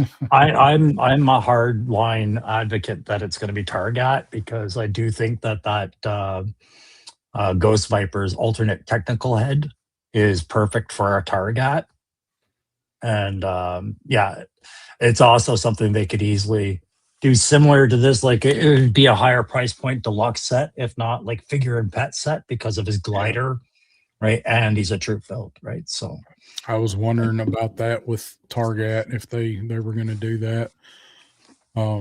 Let's see. We got Lego Star Wars Kid is here, and Turk Murphy is checking in. What's going on, fellas? Over under on $74.99. So Will's got he's got the bookie charts out. yep, he's taking bets. Yep. Nolan thinks it's going to be close to 100 Canadian, so that would be yeah, Nolan, that's right. 80 here. Yeah, because MMS right now you can pick it up at a GameStop tomorrow for $80, right? $79.99 is the going rate on that. Usually 75 to 79. So that's kind of where I was looking at this, and then you add tax, you're just under $100. Let's see. Liquid saying it's a vehicle plus deluxe driver, same as the mid-size. I don't think it'll be 110. No. I agree with what Matthew had said. Like if this is $100, I think they're going to lose people, even some of the people that have really been looking forward to this one. Look at the play interaction with this. It's one figure for one vehicle. I don't even know if there's rails to mount a figure on the side of the wing to hang on to dear life or anything like this. Like, I think they'd have a hard pressed time to try and make this compete with a vehicle that could store 2 to 3 characters in it. It wouldn't be in that same price point. Even if it was the same size, I think they would find a way to go, no, there's not as much utility. Yeah. I don't think it's going to be that much. Cooter's Garage makes a good point. We could still see a retro Iron Grenadier at some point, right? Yeah, I think we will get that one at some point. I don't think it's going to be the next one. So let's see. IG Lego Star Wars Kid does say retro Grenadier. That's a deep cut right there, Stanley. But man, what a cut that would be. Armada. Why do I know that name? Because she was in Devil's Due. I was gonna say it had to have been Devil's Due, right? And she is so.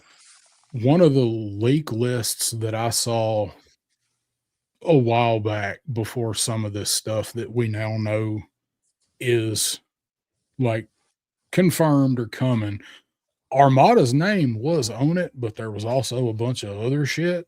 And I've never really seen anybody else mention Armada. But if they were going to do it, like she would probably be an Iron Grenadier. That's a good call, Stanley. I bet nobody else thinks of that one, probably. Voltar, a lot of guesses for Voltar. Well, because they do like their little birdie pets, right? And Voltar does have his bird there, the vulture. Yeah. Hopefully, if we get him, he's better than General Ledger. Good God, what a General Ledger, useless hunk of plastic that was. piece of shit bird. Mr. Madgus. God, we hate birds. We do. We do not. We do not like birds on this channel. Voltar, because Hasbro loves their fig and pet profits, and Punk saying Target. You talking about the Mindbender flight pod exclusive? No, that's what the other guy would talk about. Yeah. So, just looking through and catching up on the chat here. Cooter saying if they did General Mayhem, that would play in the mask since it was Miles Mayhem. Yeah, they could maybe tie those together. Oh, they definitely have plans for Miles Mayhem. Now he's a Skybound property. He's a few things. So definitely count on seeing Mask in some form. They're definitely crossing over in Joe. So yeah. Mr. Mag is saying for me, these prices are starting to not feel like a hobby, but another bill. May have to come out of retirement and get a part-time job just to buy my toys. I know a couple people that do exactly that. that's exactly what I'm looking at too. Is maybe I want to go work at a toy store and get an employee discount, or maybe I'm looking at getting a part-time job too because I'm retired and all I do is toy reviews. That doesn't seem balanced. YouTube doesn't pay me that much. No. Punk saying she's coming. I guess Armada. Well, there we go. That would be sweet. I'd love that figure. Now, would that be Crimson Guard female reuse? No, I don't. Not if they did Armada. Not she. Because I can't picture the character in my head, so that's why I'm asking. No, she would have like a regal Iron Grenadier outfit. She wouldn't be Crimson Guard reuse. No, I just meant like the legs and like the legs and arms. Yeah, clearly the torsos are always going to be different because of the uniform, but maybe just that box seemed to really be tall. She was tall though. I could see her being a Baroness buck, tall and slim. Oh, cool. IG Scrappy dude.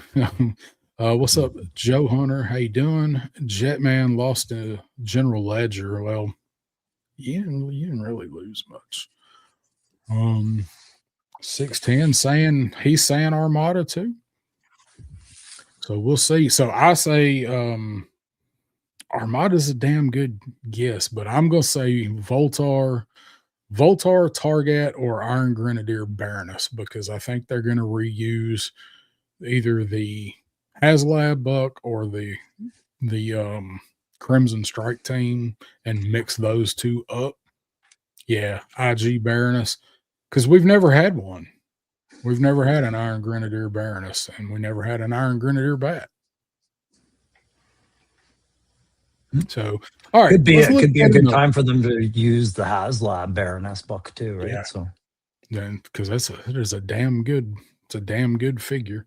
We got 45 people watching, so if you guys hadn't hit that like button between the two channels, so go over and hit like on both of them. We appreciate it. Next one. Yeehaw. So we knew this one was coming too. We've already seen some pictures of the prototypes and paint masters and shit. So what do you think about retro card Wild Bill? I'm very happy for everybody, actually. This is not a far cry from what they gave us with the HasLab. The vest is different, but everything else is pretty spot on. I'm looking at this right now. Like clearly you're getting no free hat or whatever. Like you're getting the hair option or the hat and glasses option, but you're getting pretty much everything else. I don't know. I like it. I like this. I like, y'all know Wild Bill is one of my favorite characters. And we said when we got the HasLab, everybody was raging about Wild Bill being locked behind the paywall, which who else is going to pilot the Dragonfly? So everybody pretty much knew of retro Wild Bill was in the cards. Yeah. He doesn't have the gauntlets that are on his wrists on the HasLab one. I have a breakdown of the differences. Oh, there you go. Then you do it. I'm fine. I'm just gonna play with my toy over here. So I do think he looks good. I will buy him just because he's one of my favorite characters. Don't know that I would open him, but I do want him. I don't know that I need two open, and honestly, I think the HasLab one looks better. So again, shout out to Kimberlin because he did a post earlier of where he broke down the differences, and I'm guessing that he is the one that looked it all up. I don't know, but he's the one that posted it. So, and then as I read these off, I found this image from Gil Tucker. Again, I don't know if Gil made this, but Gil posted this. So there's the two of them side by side. Wild Bill's got different arms, Yeah. which they're the same arms, but the lowers are different. Gauntlets. He's got the gauntlets are gone. The cavalry gauntlets are gone. He's got different patches on the arms. I was wondering if the patches were different. Yeah, patches are different. The hair color is more closely matches Sunbow, where it's an orangish red. Let's see, the glasses are silver, whereas the HasLab had gold. Silver was the original, Real American Hero, and the leather on him is missing the paint wash, where it's got all of the fancy wash that looks like distressed leather. It's missing. The belt's different.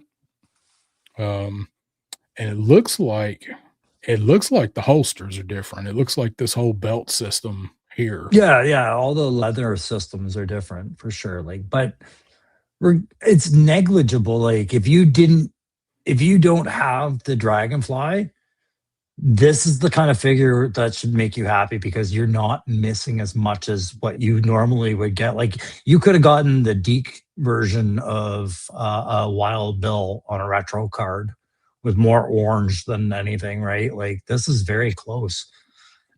If I was working with Emily and them right now, I'd be like, implying now you can keep one Wild Bill in your Dragonfly and have the other Wild Bill out to play with, right? That's actually what I was thinking. I'm like, so I could put the HasLab one back in the HasLab, and then put that's on the shelf. And I would make that part of the reason why if I was Hasbro, I'd release it this way so that you did take one out of the package because maybe you've kept one in your Dragonfly. I know that thought's going to cross your mind. And I can do another Wild Bill for the classified line, a different version, like V2, V3, whatever. Yeah. I think it's great. Like this is the perfect way to do a retro is, with him. And they're tying into going with the cartoon stuff for a lot of the retros. So it's perfect. And if Lawrence is still in the chat, I mean, he said it himself, and it's a fair point. And he and I have talked about this several times. There's always new people coming into the line that missed out on certain characters, and Wild Bill is locked behind the HasLab aftermarket paywall, right? So this is great for somebody who just joined the line like in the last 6 months or a year, right? So yeah, that's perfect. And you don't have to spend, whatever Wild Bill's going for. Last I saw, he was about $75 or $80 still. So Dustin Blair has joined us. What's going on, Dustin? Hello. Billy's saying, looking forward to Wild Bill. I didn't care for the leather gloves. See, man, I loved it. I love that touch, but I've got too much Albertan in me to not really love the Western vibe on a character like that. It's just, man, I'm happy to have him out of the Dragonfly. I'll get this and throw this one in the Dragonfly. Matthew saying the belt's not different. They just turned it around. It's the first thing he did with his HasLab. So he is correct. I just did that, and yeah, bam, he is right. It is just turned around. But then the whole guns are wrong. Yeah, no, yeah. Now he's got he's cross draw. So he was a cross. Both are workable. So Yeah, and Uh, it actually fits in there, both ways, but Wild Bill uses a cavalry draw, which is a cross draw. I don't know how many times I gotta bring I this am up. rotating this right now. I'm going to fix my wild bill. It's a great point. I'm glad Matthew said something. I like the cross draw too. If it works for Uh, this guy, nice. Stanley says, "Still wants the deep orange and blue Wild Bill." Well, the Sunbow was orange and blue too, so, like, I would buy that. I'd buy that. And, I'd buy another Wild Bill in those colors. and that's what I mean by getting this one out of the way in the retro again and getting everybody. You open that up as a possible later classified, and if they do something again like what they did with the mass device, like the Wild Bill fits right into it. So. Mhm. Yeah. I also S noticed because of this picture, it's a remarkable picture for expressing the colors. Because in hand, these zippers on his leg, like they are that color, but it's not as noticeable. It's like, okay, yeah, yeah, oh yeah, that color Yeah, is there. there's some zippers there. Yeah, Uh, Brian King still wants a water moccasin and a Wolverine. yeah. Wolverines. Oh, Everybody. hold on. Let me look. Yeah, the O-ring was a cross draw. He's always been a cross draw, which is There you go, actually a Pilgrim. cavalry draw. It's they go in as a cross draw. Cross Mhm. draws are typically right on your waist, not on your legs. A cavalry draw, butts are reversed, but they're on your legs in a hanging holster. And it's easy to pull off on a horse, but not so much anywhere else. I I hated wearing a holster at all times. Because the weight on them is just something that sucks. But man, and wearing two of them would drive me nuts. But does it ever look cool on an action figure? It's great on the action figure. I have a hard Oh, enough good time God, yeah. keeping my pants up with just a belt with Uh, and my wallet and my keys. I switched to a chest clip, and even that, I was just like, it's stuck on the lid.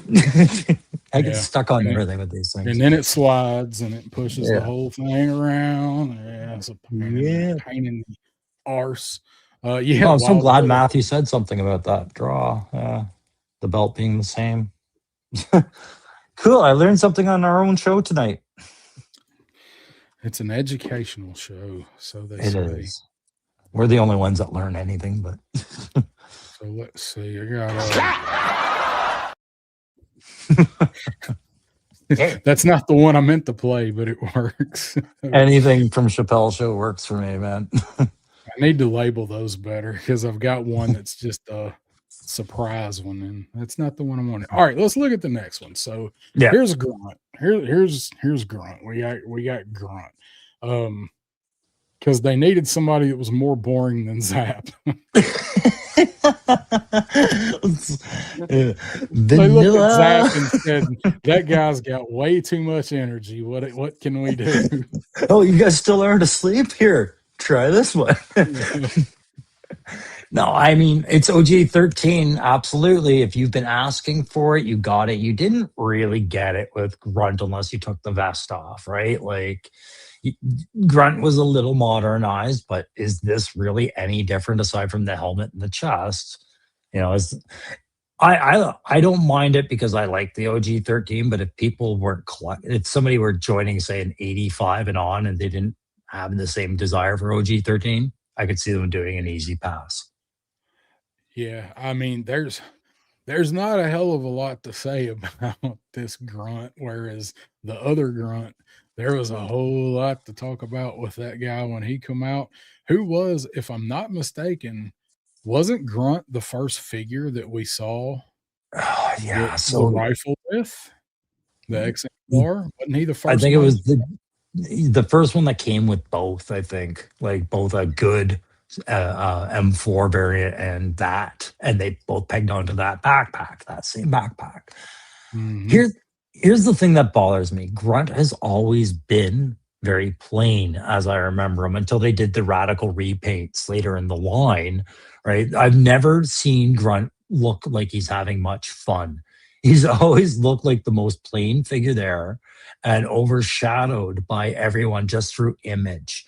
If you read him, Like in the stories, he does cool things, he says cool things, he's a cool enough character.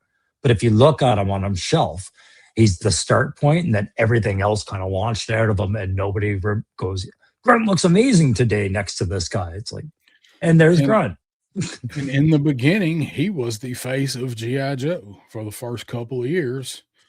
He was the face of GI Joe. Everything had Grunt on it, and then after that, after when Duke came along, it became Duke, and then became Snake Eyes. But Grunt, all of the Halloween costume, the old watches, the field canteen sets, all that other shit, the party napkins, Mhm.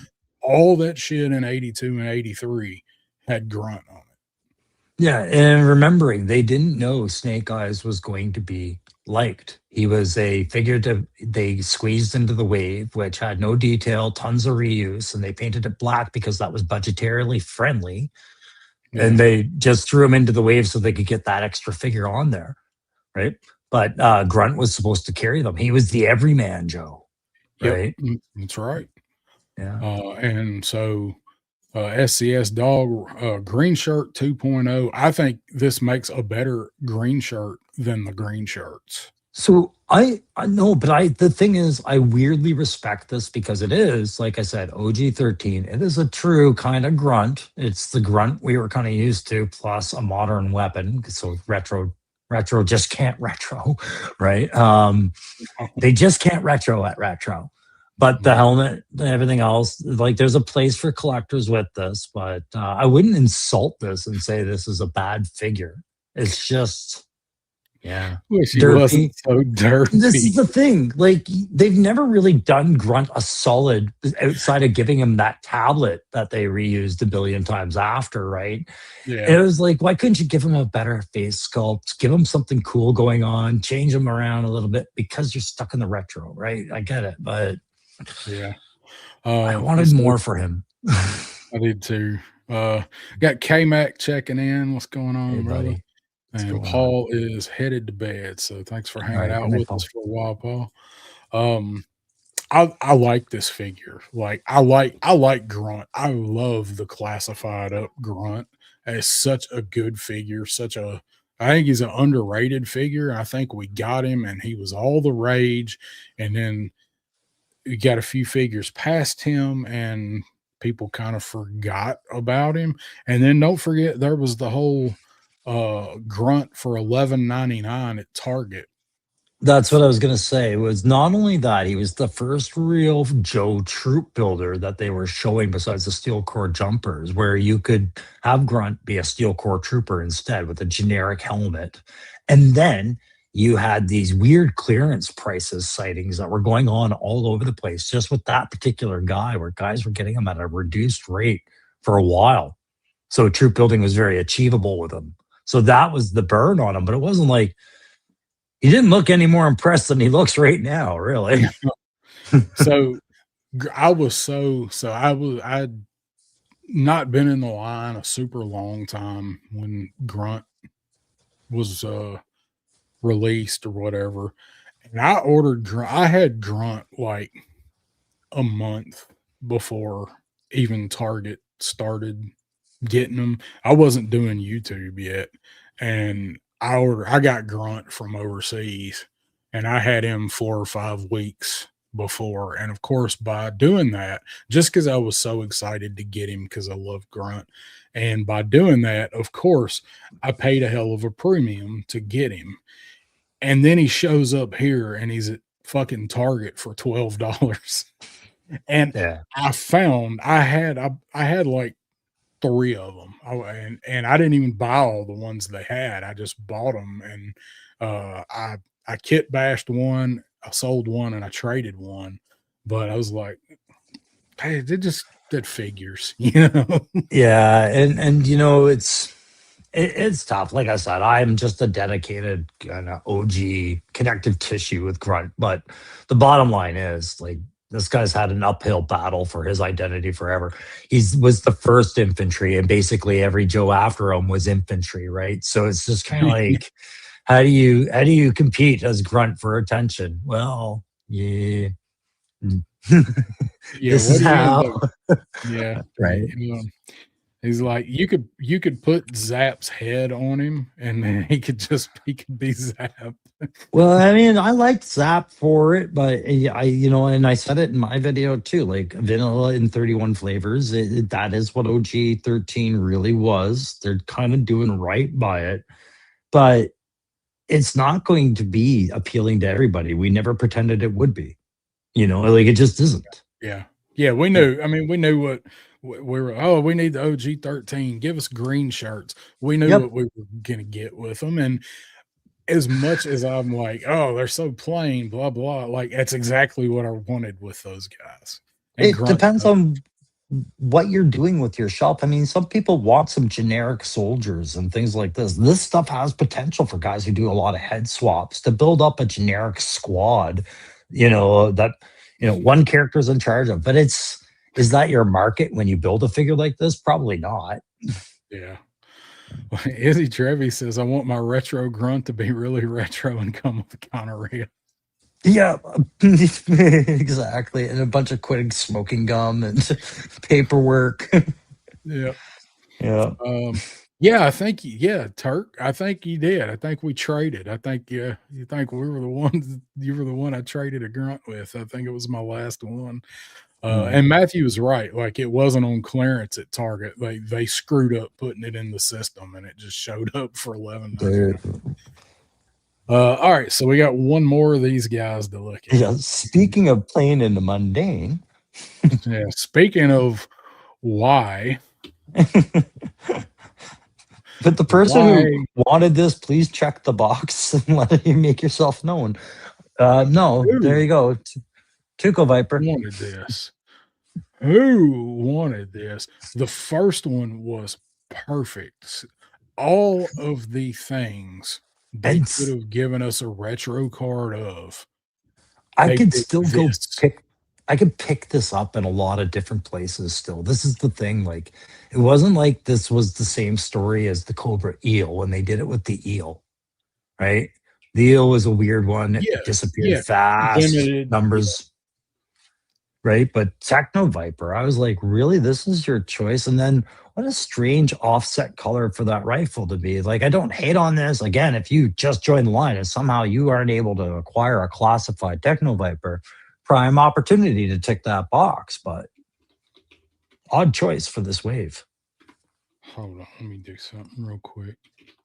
Those purples have to be different too. I'm not going to go They grab my are. Techno Viper, but They are different. Hold on, let me yeah. you stop that one real quick and share this one real quick. Um, yeah, go buy this one now on Amazon for 23.74. Much better looking figure and comes with more shit. Oh yeah, Tech, like Wrist Tech that has the little mhm. data readout. Is that part of the retro one? I didn't notice. I didn't think to look. No, we're going to talk about that. So, Yeah. but to prove your point, right now he's still on Amazon. I think he's still on Pulse. 23.74.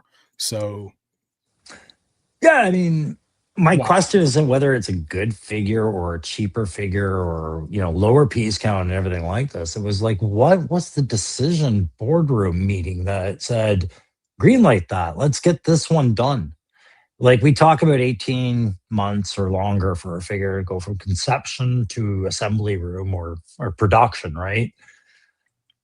Did they get that bad of a vibe about the Techno Viper back then that they're like, we better get the retro one ready because this is going to be a hot baby.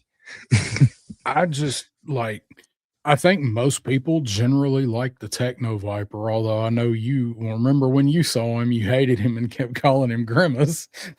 I I don't, yeah. I mean, I understand why people like him. It's just why I didn't like the color set for him. That was all. Um, Yeah. so I I didn't know, I had not heard that this was gonna be a retro card that was coming. I didn't, if people knew that, I wasn't one of them. So when I saw this today, literally I was just baffled. Like nobody needed a retro card Techno Viper. Is there one person in chat that got Techno Viper and was like, Man, I really wish they'd do a retro card of this version and make the hose a different color. I think the only thing he's missing is the actual readout for his gauntlet. I think he even has the gauntlets.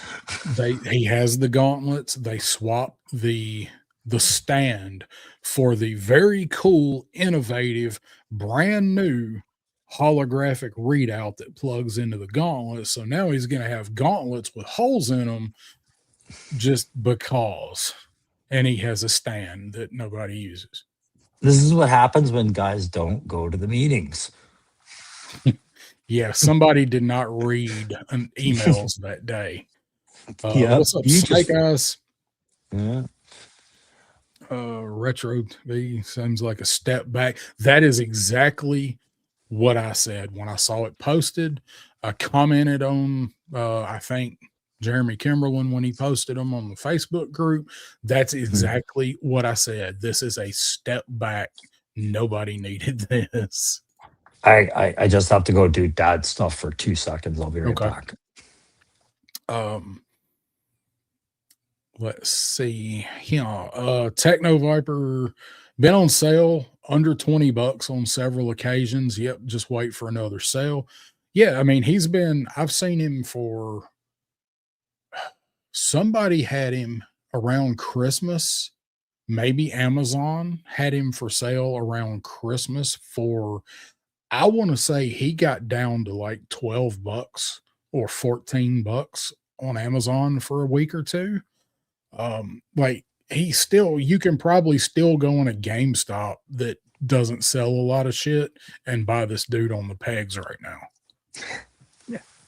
Either way, I mean, is he worthy of the attention we've already given him? That's the actual question. It's like, Yeah, we've seen this.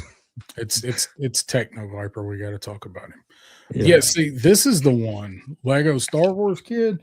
Why didn't they do a Range Viper? Everybody would be like, hell yeah, for Range Viper. Why? This motherfucker's definitely going to Ross. Yeah, and again, I'm like, what was the main driving point that made them greenlight this? Because it just doesn't make sense. And again, I feel like they projected wrong numbers on the other Viper and thought there would be a need for this. I can only hope that they saw Tuco Viper and was like, we need to do another Techno Viper, make him a little bit younger, and if the back of this guy has 3 stars inscribed between his shoulder blades, I'm gonna be pissed. Sure you will. I think they saw everything you've done with this and said, you know who would buy another fucking retro Techno Viper? That guy. You know what? I probably will buy the son of a bitch just because of Tuco Viper and because I really love the Techno Viper. So for anyone that's interested, again, Kimberlin broke down some of the differences, and I actually noticed one that he didn't have on here. They're slightly different shades of purple. Woo. Silver up here around the collar and this part of this hose. For some reason, this looks like ass to me. Just with part of this being silver and then the hose attachment being black. Does not come with the hologram we talked about. He has the figure stand instead. The hose is black instead of silver, which looks infinitely like cheaper to me. It's just not consistent at all with the hose is already present on the figure. I agree. As does the backpack, where they eliminated the purple tanks. Now I know retro, but if they're gonna do it, so hear me out. They took away the awesome purple on his backpack on the tanks, right? So, right, that's the retro. That's what it looked like. Why did they give him one silver weapon or gray, whatever, and then the other attachments are black? If they're going retro, these are silver too. Why? Yeah, It is so half-assed.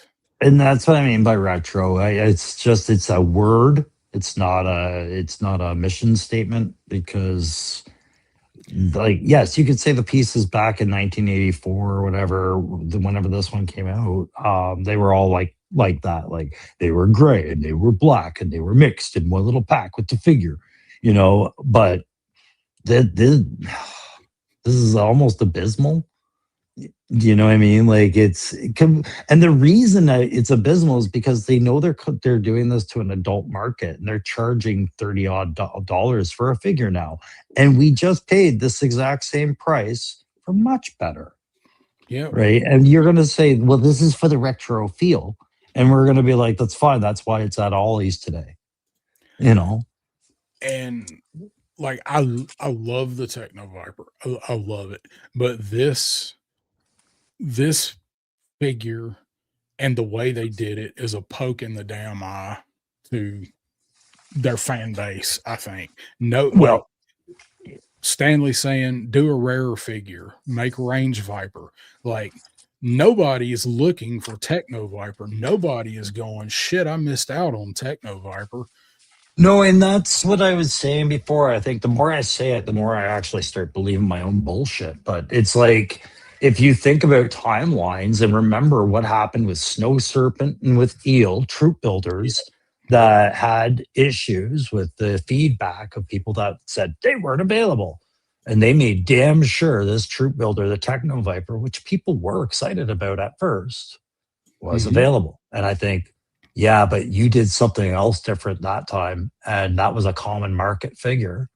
Right. So, yeah, I think there was a huge misstep in releasing this when they did. But once you get the ball rolling a year and a half ago, you don't tend to stop it without good reason. Right. So, I will never not think that the Snow Serpent and the Eel were done for nothing but FOMO, like just to drive FOMO because sure.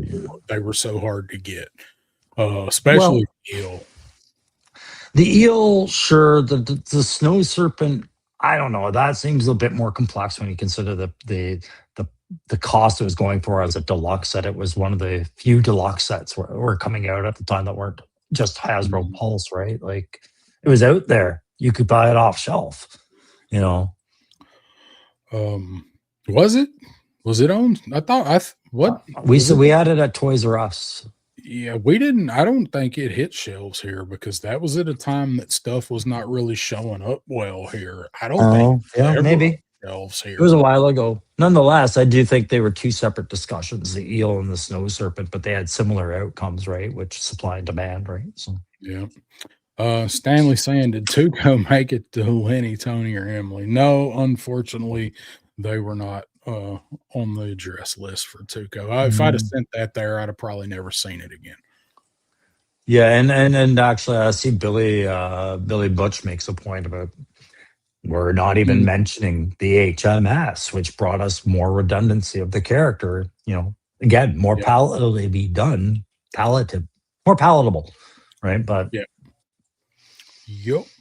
So like, will I probably buy this? Yeah, I probably will, but I will probably buy it whenever it goes on sale somewhere. I do want it, but I don't want it for $28, $30 after tax. Uh, this is one of my figures that I'm like, yeah, they're losing me with retro stuff. With most of it is this is another one. yeah, and I'm the same way, like as this line keeps going, space and figure collecting as a commodity where I start really I keep saying I'm going to filter it down and then I see an example like this and I'm like, you know what? I'm going to be okay if I don't ever see that in the wild and I'm not pre-ordering it. Yep. Um, so like I like my Techno Vipers, but the classified one was perfect. It's not something that they've wasted a slot for me with the retros. Like your techno vipers, way you like your men, purple helmeted. Yeah, yeah. Gross. Kitty, kitty. Hold on. Hold on. Say when. Well, Uh, should we move on to the next whatever? yep. I'm going to talk about this this thing right here real quick, and I'm going to go make a coffee and get rid of some coffee and give you the screen. But we'll do this first. Oh dear, what am I going to talk about when you do that? I I don't don't know. have anything up here. I don't know. You Well, never shit. knew it was going to happen. No, I hadn't really remembered. Yes, go ahead. Anyways, let's talk about that other thing while I jam in my head. It's not the thing that you think. It's No, the that's stuff. fine. This weekend I am going to try and go to Toylanta down in Duluth, basically Atlanta, outskirts of Atlanta. Um, I'm planning on going down Saturday, so I don't know if anybody in the chat's going. I know Soul Brother Mhm. number one was here earlier, and he is going. So if anybody else is going, let me know. You want to meet up and say hi or whatever. I'll be roaming around. I'm going down and I'm going back on Saturday. I'm not staying the weekend. I'm gonna get up, drive down Saturday morning, hang out most all day, drive back. It's a long ass day, but it's a fun show. So if anybody's going, holler at me, or if you see me, I will most likely be wearing my three-star draw Steelers jersey. That's kind of turned into my convention show. So I know like Yojo Depot toy store I go to, talk about all the time. He's got a booth there, so I'll hang out with him, give him a break if he wants to go run to the restroom or go get food or walk around or whatever. It's a pretty good show. Like this is another one that I wouldn't mind going for the weekend for, kind of like Joe Mhm. Fest. Um, Yeah, it's bigger, right? eh, Probably Joe Fest is probably a little bigger. They're close. No, Um, and I mean bigger. I just mean in general, it's a bigger kind of deal. The Toylanta, Toylanta is one yeah, of the first things I heard about when I started it collecting. Right? it's more. I would say it is more encompassing than Joe Fest, even though there's a great variation of stuff at Joe Fest. There's even more like independence and stuff at Toylanta than Mhm. Joe Fest, although a lot of them are doing both shows. That's why I say they're pretty similar in size. They're they're pretty similar. I know last year at Toylanta, they kind of had it set up wonky where they had some of the vendors upstairs in like this mezzanine part, and then the big part was downstairs. And so I know this year they've swapped that around, and some of the panels and things are upstairs, and all of the vendors are down on the main floor. So I actually talked to Jay today at Yojo Depot and saw the layout. I was like, "Well, where are you going to be? Show me where you're going to be, so I know where to go." And there's like 100 and something booths there, so I'll do some footage. I did a video last year. If anybody wants to go back and look and see what it's like, um, I've got one out from walking around last year. So yeah, David Faustino, man, Bud, go stop, stop being blue. These are the I want to. places you'll meet guys like David Faustino. Yeah, you too. You can meet Grandmaster B. This Um, is how he it's makes money. it's funny that I clicked on this because I was trying to remember what this was earlier today. Uh, I was talking to Jay. These Tide Realm Corsairs. I think okay. they're going to be for sale down there. But Well, these guys were sculpted by Four Horsemen. they look valueless. I don't know how to make Yeah, a play on words with Vala in this, but if you're collecting the black, you'll probably enjoy these with symmetry. that is exactly what I thought when I knew these were coming, and we finally got to see the black, and I'm like, Yeah. yeah, I can make that work. You remember back when the movie Armageddon came out, but so did Deep Ooh, Impact, and you were like, both movies are okay, and they were both talk about meteors. It's like these kind of things. yeah. Yeah. Uh, so anyway, I'm looking forward to it. It was fun last year. I wish I could go for the weekend, but can't afford that.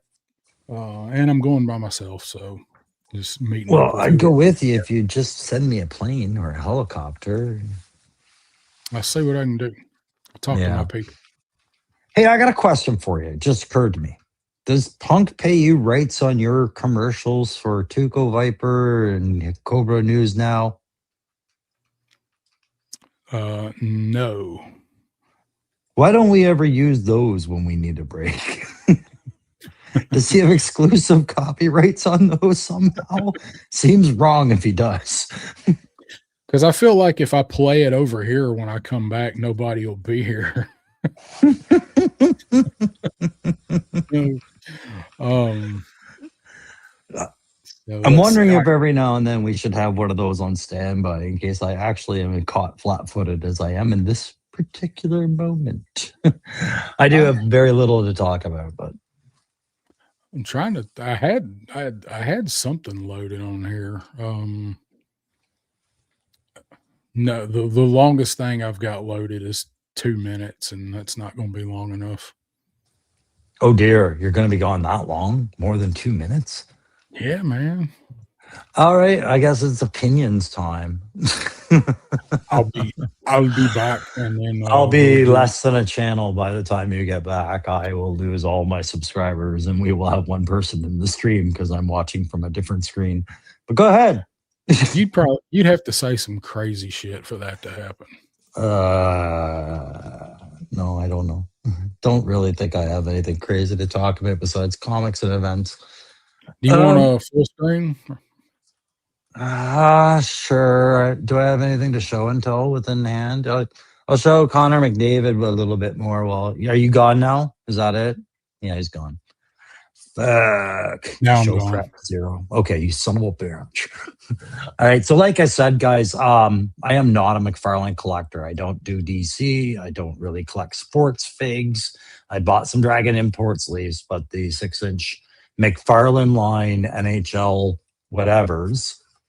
Again, here in Canada, I found it at clearance on GameStop, and they haven't been out for more than a few months, as far as I know. These are actually really fun little figs, articulate. You're not going to do much customs on there, but if you're a hockey fan and you're a GI Joe figure type fan, Marvel Legends, Valaverse, whatever, you're many points of articulation. You like posing your figures really well on a shelf. These kind of they scratch that itch, if you would, for that, and it'd be kind of neat to see baseball, football, and other sports figs with this kind of articulation, like they did with starting lineup or whatever the basketball ones we were. But little accessories, and hockey players don't need much, man. Give them a stick and give them a puck, and like I said, it would be nice to get a second head option, but that's good to go. I have been talking to Darren a little bit about Energon Universe and shifting some focus to some of that. I'm kind of curious about your guys' thought on GI Joe and Energon, and if you guys are coming up with have any fun ideas about any of that stuff, let us know, because it seems like I kind of want to go through what we've seen in that a little bit so far, recap kind of some of that. We've never really done a show just dedicated to Energon Joe. What else has been going on? We had some fun doing the 5-on-5 thing that Darren talked about tonight. I'll warn you guys, I barraged him with some AI picks. You guys have been seeing me do AI picks in some of my stuff now. I'm never going to do something that is just fully AI. I'll pose my figs, I'll do things like that, and then I'll convert it from AI. I'll do jokes or set up imagery so I can drive a point or a story home in a video, and that's about it. So if you guys are worried that I'm liking AI too much, it's kind of like what you're seeing is about the extent of it. I'm not going to do videos where I try to have characters move around and talk to each other, things like that. But yeah, aside from that, I thought these were cool for backgrounds for guys that are looking for backgrounds for their GI Joes right now. I meant to talk about these tonight too. If you go to your local comic book shop right now, you can probably pick these covers up for real cheap, and they're kind of neat little backgrounds to have behind some of your figures and vehicles, as I do on some of my shelves every now and then. But I thought of all the variant collectible covers that seem to survive resale, these ones are actually pretty abundant in my local shop, and they did everything. Like I've got the vamp around, yeah, the vamps over on that shelf somewhere. They've done the Thunder Machine, the Fang, the Hovercraft, the Rattler. Like they've had several of these. So if you're ever looking for something to spice up your Joe shelf and you're just not into buying terrain pieces or something, these are actually like $4 or $5. But comics in general, always fun. I wanted to mention somebody I got a kick out of his video the other day. Lonzo Wilkinson is a guy. I don't have a link to his channel, but most of us know who he is. Evil Dookie definitely knows who he is. Darren, you're familiar with Lonzo Wilkinson? I know who he is. I don't know him, but I've talked to him in chats a little bit. Yeah, he's a hell of a customizer. Yeah, he really is. And love the name choice, right? You guys have to look up Lonzo Wilkinson, go right ahead. But, then I made a joke about it in the chat, and then I was like, man, I better explain that a little bit. But he did a video 4 days ago on just the simplest little custom piece of terrain that he did that was so shelf friendly, so photography friendly, and he did a great job explaining it and things like that. And I was like, what a great way for some guys to meet Lonzo Wilkinson outside of figs. Like we all see his custom figs, and that requires a real talent, a real skill set, and everything like that.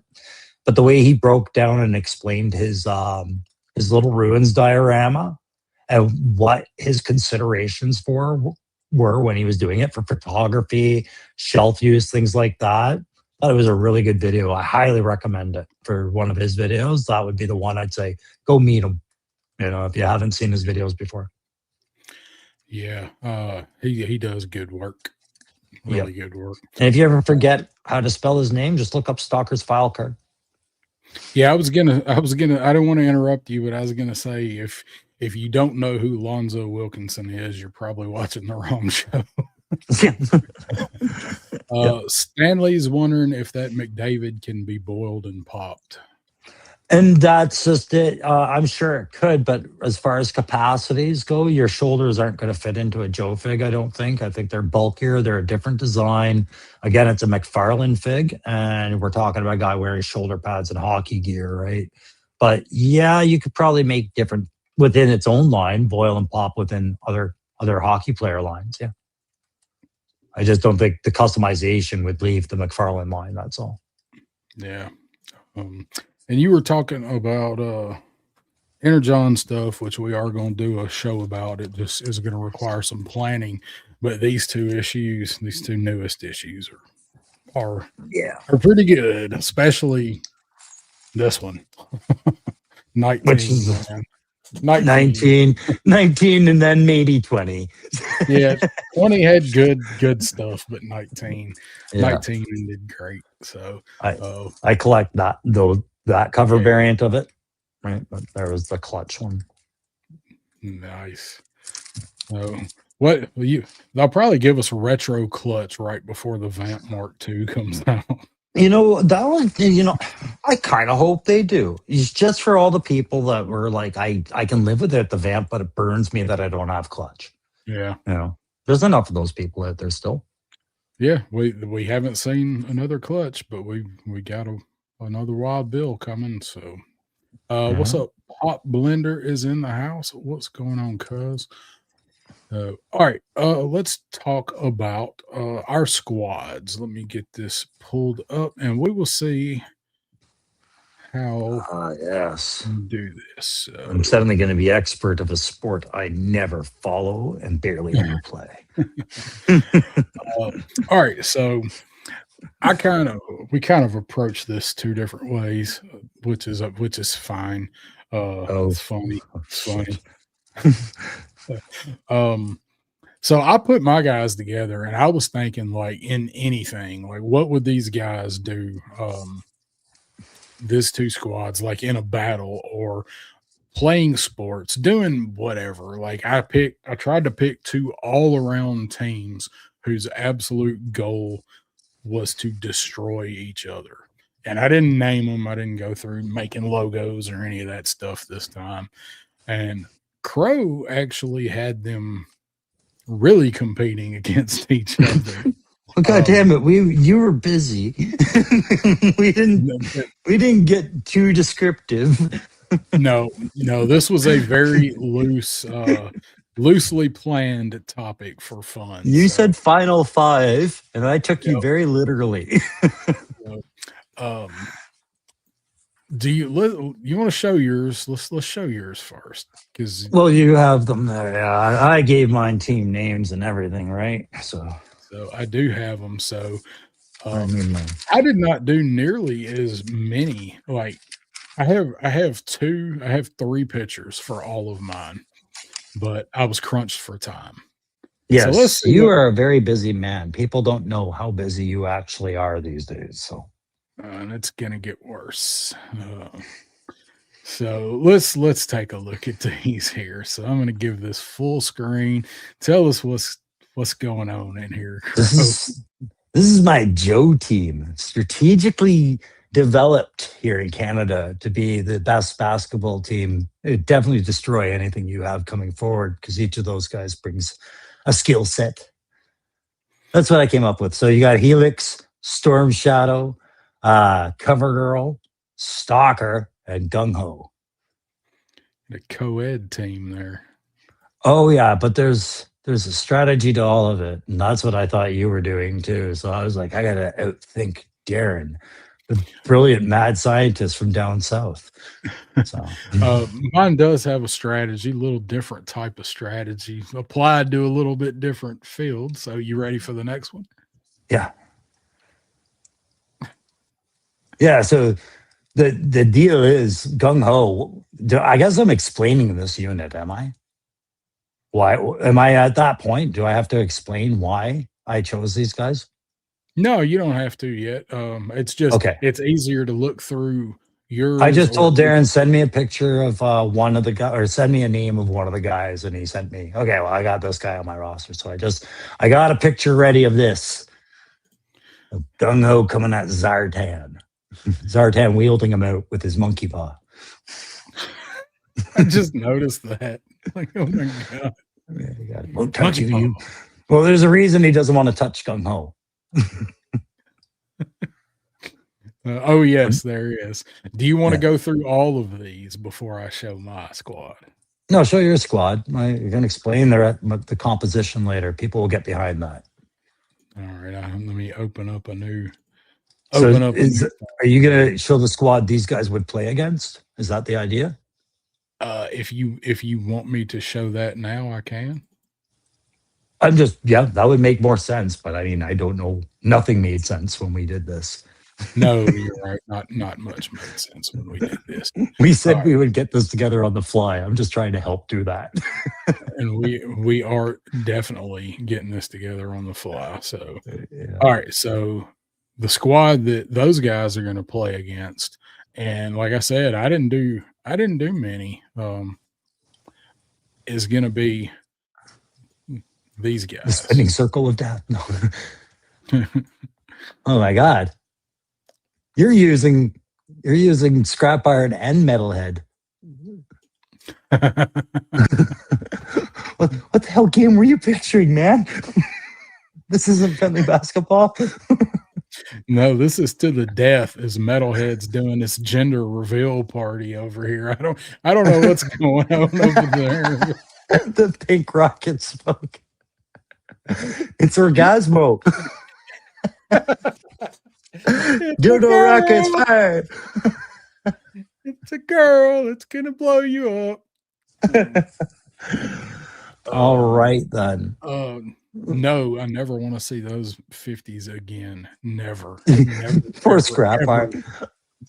I'm looking at Scrap Iron. He looks as depressed as a man is. He's thinking, guy has access to AI in the world, and he still won't fix my face.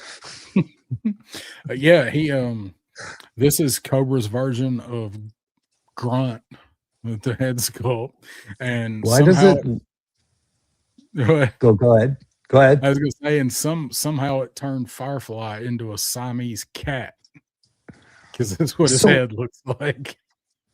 You're looking at his cat. I'm looking at from the waist. It just pan out just a little bit.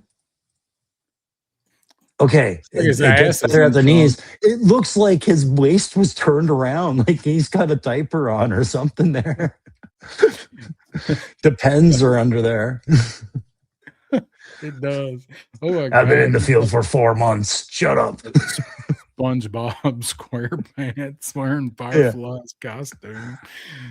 So my theme was I wanted to pick somebody, pick a team that could just dominate in anything, absolutely obliterate the other team. So got got got Metalhead, got Scrap Iron, Major Blood, Firefly, and Zartan. So, combat basketball. I was so unprepared. I literally designed my team around a friendly basketball game. We have 0 tactical, and none of my guys even have their guns with them. They brought the freaking ball. Stalker's like, I've never felt so deadly. Wait, what's going on?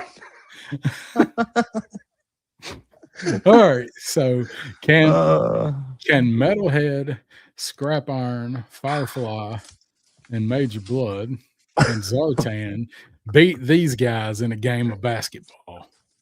okay, after basketball, I guess we're dead, but yeah, I totally thought you were building a basketball team, Darren. And That would have probably been a good idea, huh? I thought I was being genius with my team. And I realized, like, no, we're all going to die after the game now. All right. Tell me about the traits of your team and why you picked these guys. Okay. First off, I don't want anybody to.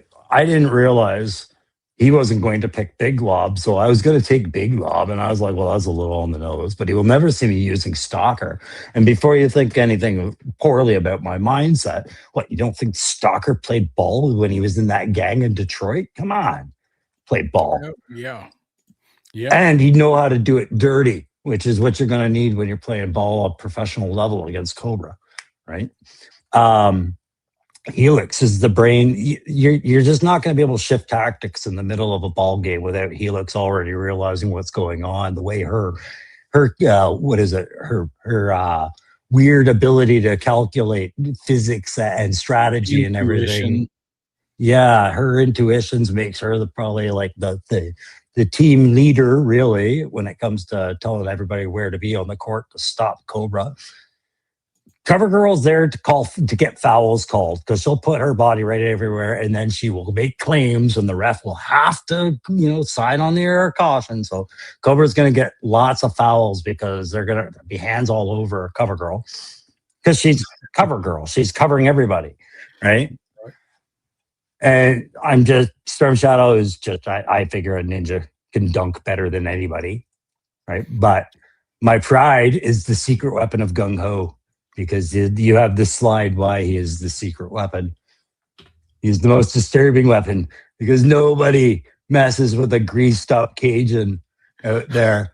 And they've already went through one can of Crisco. Oh yeah, he needs one every quarter, right? Because he sweats that shit off. He rubs it off on other players.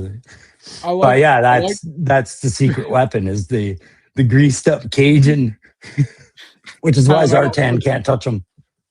Time out for the Crisco grease rub. Oh my god! And I like the fact that this camera is showing this while the game is still actually going on back here. Oh yeah, that's the pre-show, right? Like nobody's there to watch those guys. They're all watching him get rubbed down with Crisco. But he didn't. It's not like he's the only one that does it, Darren. You know very well you're guilty of it too. Oh, yeah, well, don't we all? Well, yeah, I mean, we caught one of your guys coming over. That's right. So let's see. Let's get this guy right here. Yeah, see, you think we didn't see that? We knew. He had different reasons for using it, I'm sure. But yeah, had to do with the couch. And I guess we got. Let's see. Get this. I mean, he makes. Gung Ho makes pinned elbows look good. Actually, they're gone here. Yeah, yeah. They're just filled with good Crisco. They're Filled up all the covered in gaps. Crisco. Didn't put it on his pants, clearly. Yeah, right. Body Yeah. massage. Ooh, body massage. Oh, look at me. I'm dead sexy. Why they put the Steve Austin sports jersey on him, I don't know. It defeated the whole Crisco thing, but yeah, glistening. Helps get the jersey on easier. Yeah. You have four more. Do you want me to get into those or do you want me to wait? Because those are your Cobras. Does that mean we need to see Oh, my let's Joes do. now? Yeah, do your Joes now. Okay. All right. Let's remove that. We're still here, I promise. We're just not on screen. It's nice. It's a lot. It's a lot I'm to getting judge. changed. Yeah. Don't worry, I'll get changed back before we go. You went to go get the Crisco, didn't you? Yeah. Oh, there we go. That's one I wanted to show. So this is my team of Joes. We Oh, got wow. The Roadblock. Wolf Spider. Parth Varma is in there. You got Parth Varma, got Leatherneck, Flint, and Mutt and Junkyard, who apparently his father was a Rottweiler and his mother was a Doberman. They couldn't decide what Junkyard was. And I'm like, fuck it, good enough. Yikes. So here's my Joes. I was trying to find an all-around squad that could absolutely decimate in anything. So we got my counters to my Cobra team. I would say that watching your Joe team and watching your Cobra team fight would be probably my most favorite episode of Joe as a cartoon. You've got all the right elements in here. Parth Varma from out of nowhere. Well, I was thinking that my team needed a team doctor. We needed a medic. Doc, as much as I love Doc and he is my favorite, Doc is a pacifist and I just don't really like Lifeline. Wolf Spider is roping in with a fucking shotgun to save some lives and take some more. So he is my team medic. So what gets me is because I know I don't know how much you filtered, how many times you filtered this through AI to get this final result, but I see actors in this. Like I see Thomas Jane playing Flint on the corner there. I see Josh Brolin as Leatherneck. And I can't remember the guy's name that played Luke Cage in the Netflix stuff, but that's who I see as Heavy Duty. Like it's just those faces look like they were kind of taken from that. Did you input anything else besides figures? So I'm trying to. So Roadblock was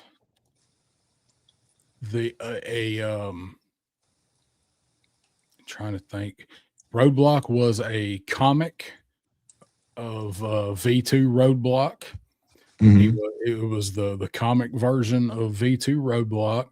Wolf Spider was one of the actual figure pictures of Wolf Spider. Leatherneck was the comic version of Leatherneck.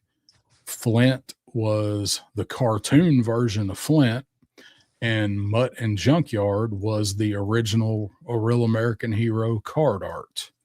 That's just fascinating that just the looks that they gave them, it's just, whatever. That's fun. And when I typed it in, I did type in their code names and what property they were from, but that was it. This was the only prompt that I did for this picture. This was the first one that it gave me. Well, I don't know how well Junkyard plays basketball, but the rest of the team looks pretty solid. What's up, Viper Scout, Downtown Shooting Guard, Stalker Point Guard, Big Lob Center, Roadblock Power Forward, and Flint Small Forward. And Robert Downey Jr. is what do you mean, you people?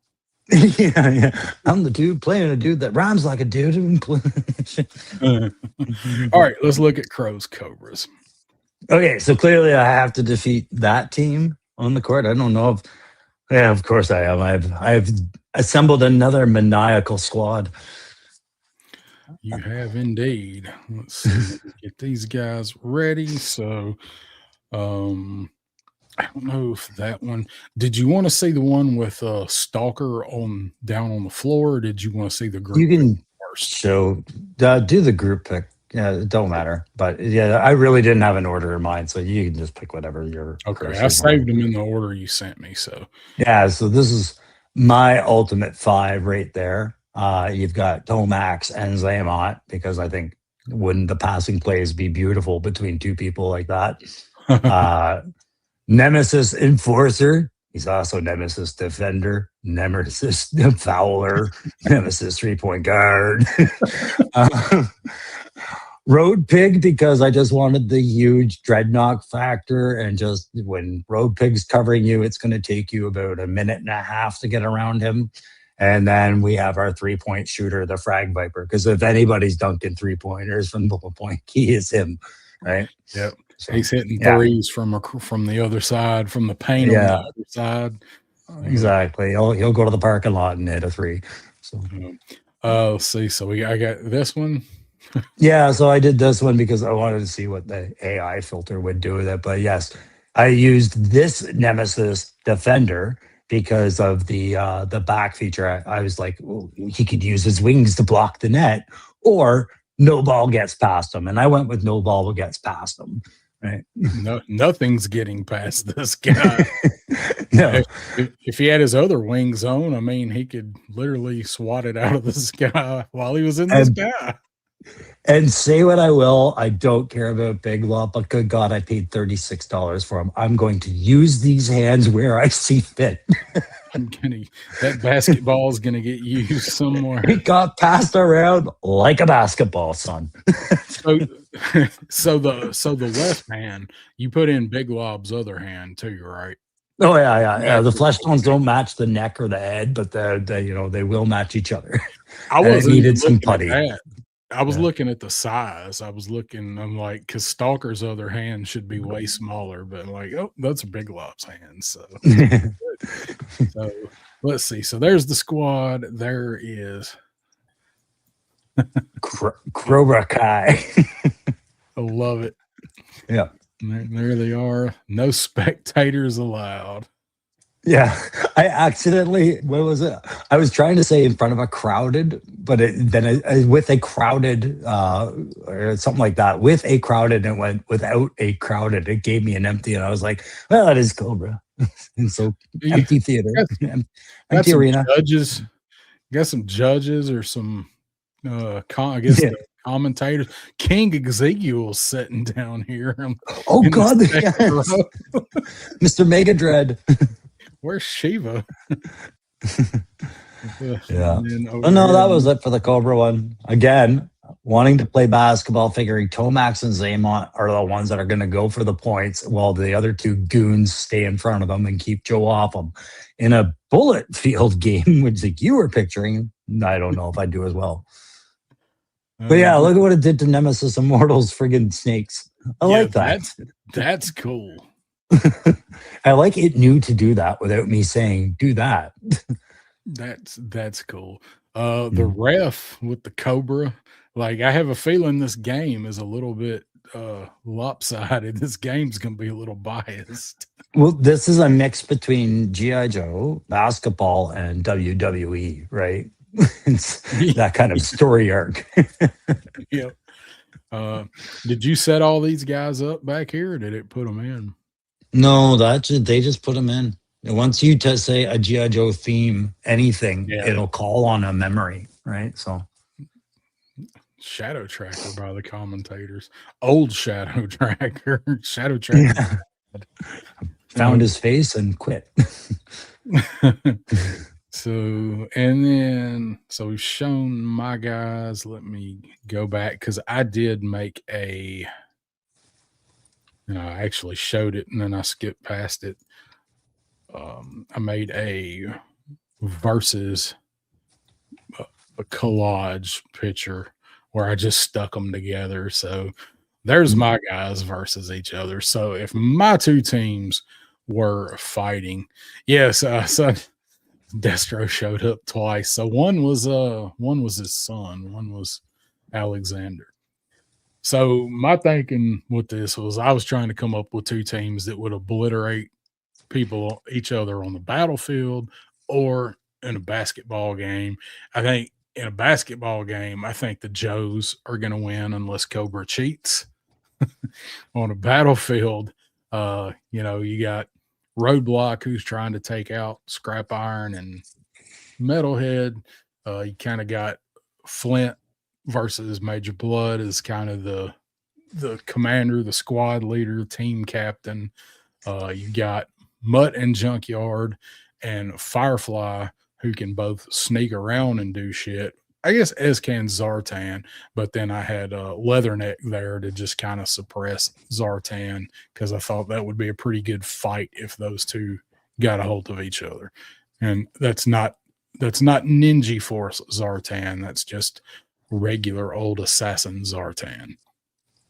See, you say Joe would win, but I think Cobra steals it from them in the end, and I think it all has to do with Zartan taking the form of Wolf Spider or Flint at the right time to intercept the ball and run it back to win the game.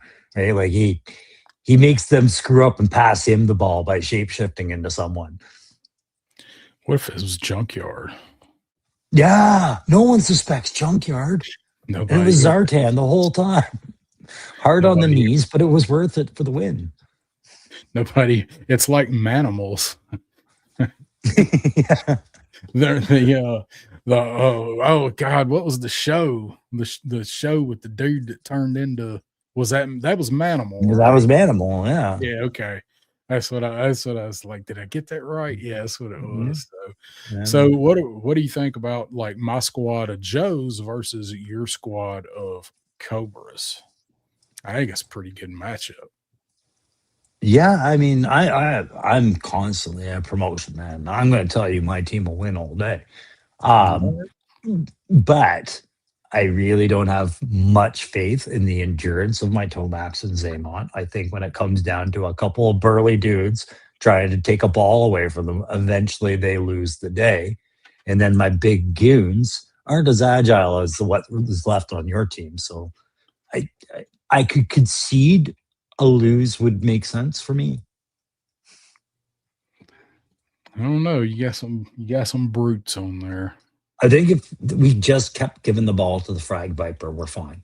Just everybody defend the Frag Viper and let him lob it, bounce it, do his Harlem Globetrotter shit. Just hammer in some threes. So yeah. Let's see. Hold on me. There we go. Now. No, we're back. Hi. Yeah, let me get back. No, that's not what I want. That's what they want. Yeah. What about that? Damn. I hate the way it does this sometimes. There we go. Oh, Jesus, I'm gonna jump scare myself. Don't look directly into the screen.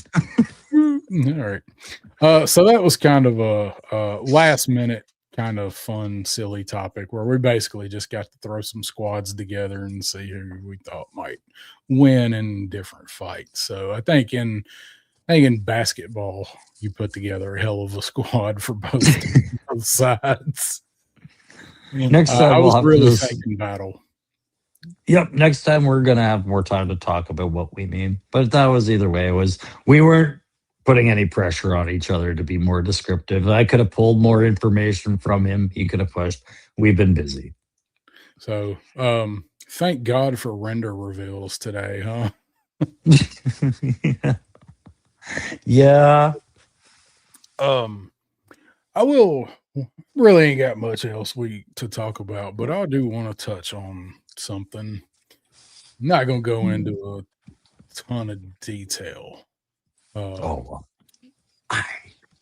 you to. I know, but I don't feel like it's my place to. No, I have some strong feelings. That's all. To open the dam up. But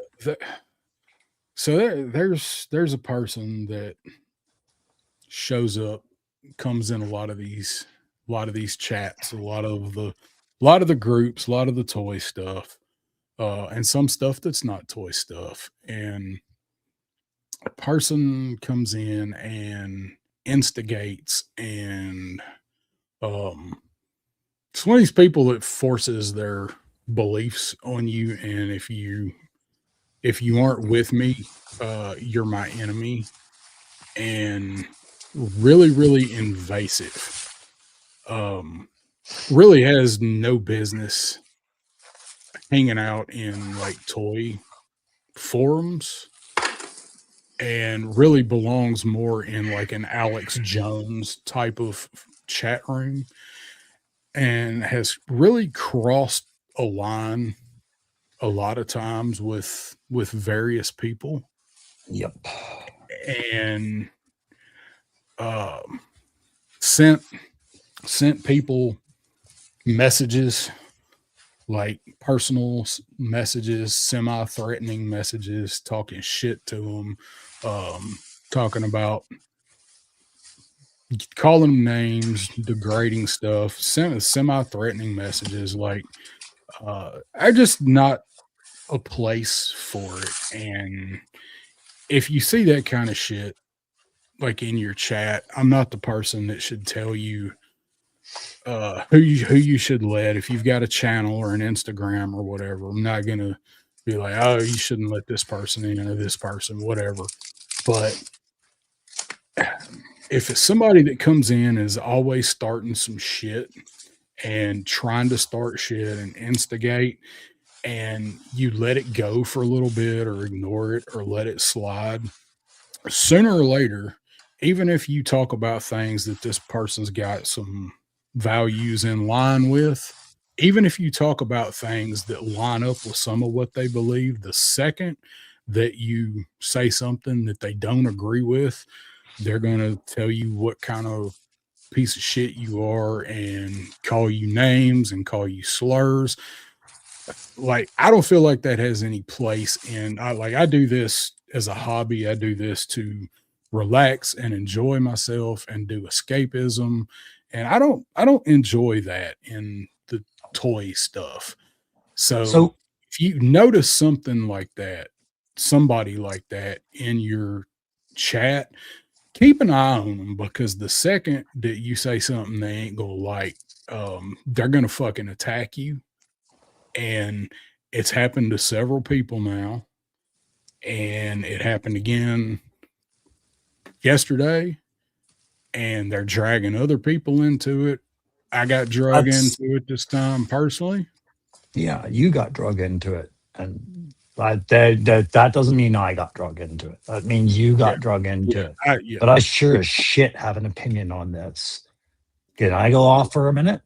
yeah, All right, because I'm not going to name names. I'm not going to do any of that, right? The problem is that there are other content creators with different styles out here, and sometimes they will get political. And when you get political, you're asking people to view your channel as a different delivery system, and then they take it elsewhere. And when it starts going elsewhere, you start bringing it to people who are ill prepared to even go down those avenues on their channels. And then that starts coming to what's called harassment, where you start making it about you and not the content of that channel, not that live stream, not that guest, not that topic, whatever you want to talk about. And when you get upset, you then message those people and harass them there. Whatever stage you're looking for, you're not fucking getting it. Fuck off. End of rant. yep, pretty much. And Gasland. So no, I'm not gonna name names, but I made a banner here, and if you're around enough of these chats, you can probably pick up on who Oh, it is. I'm sure if this, yeah, it's a matter of time before he makes himself known to when he wants to be known, right? Yeah. It's Um, usually not a problem. They're not always like this, but when they're like this, it's time to tell them that. yeah. So I don't know. Maybe they'll see this. Maybe not. I'll know because I'll get a bunch of crazy hate, fucking filled, crazy rant ass messages and sound like they're fucking crying in it. But um, I just if you got a channel, if you got an Instagram, you got whatever, and you start noticing somebody that comes in and does this, like, keep a close eye on them, because you never know what somebody's gonna do or say, and there's some wacky ass crazy fucking people out here. That's right. And honestly, because somebody does something controversial on one show and everybody knows about it, and they choose not to talk about it on their show, that's their choice for their show. That's their brand. That's their product. That's what they were doing before that issue came up. For you to go after them because they are not exercising some voice that you imagine in your head they should be exercising, that's about you. That's not about the person that you're doing this to. I know it's been called out, Cobra Emperor or whatever, when he did something similar, that got called out. We're not talking about him tonight. That's not the same guy. No, not talking about that dude. Absolutely but not him. I mean, he's annoying as fuck too. I don't like him either. But either way, no, he's we're not guilty of about him. this.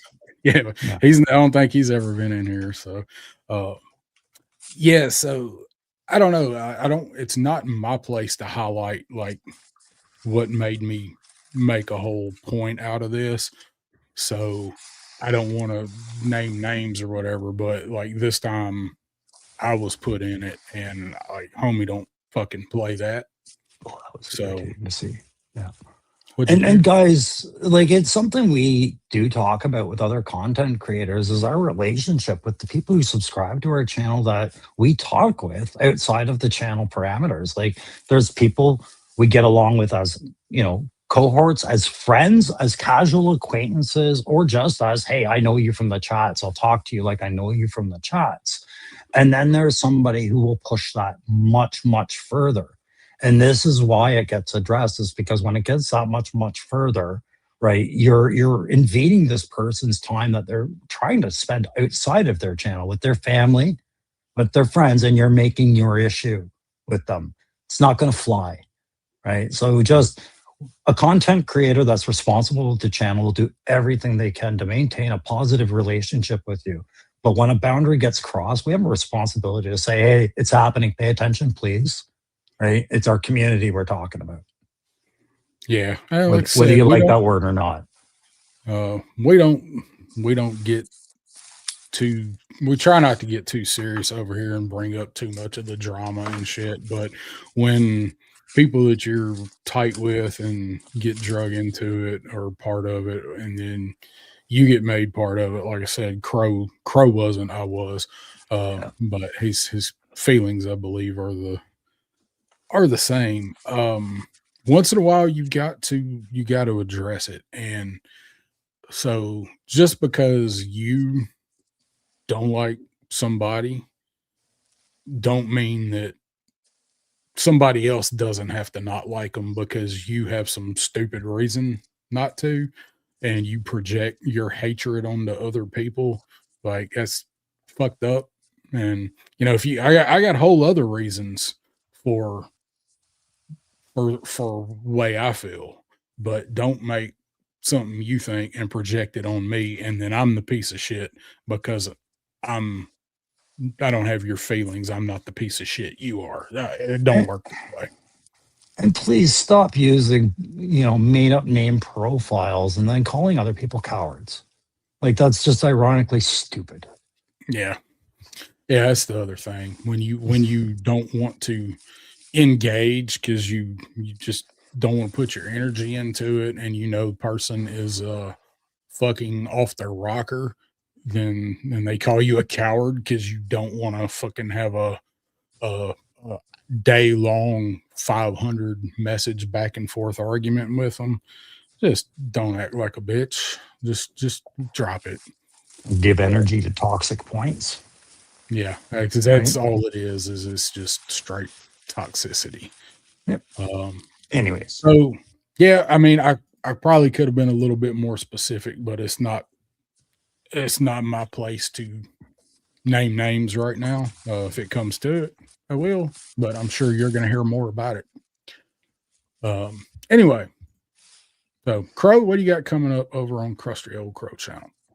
Well, it was up in the living room before I came down for my smoke, but I'm working on the 83 file cards now because I did the 82, and I had more than one person say I could do 83 and they'd watch it, so I will. So whether or not I'll do right up to 94 or not, I don't know. It's kind of an easy project to do by comparison to a video review. So Yeah. that'll be doing that. And then should have a couple of new figs, hopefully, in the mail. I'm expecting Zartan, Special Forces, sometime in the near future, Crazy Legs, possibly.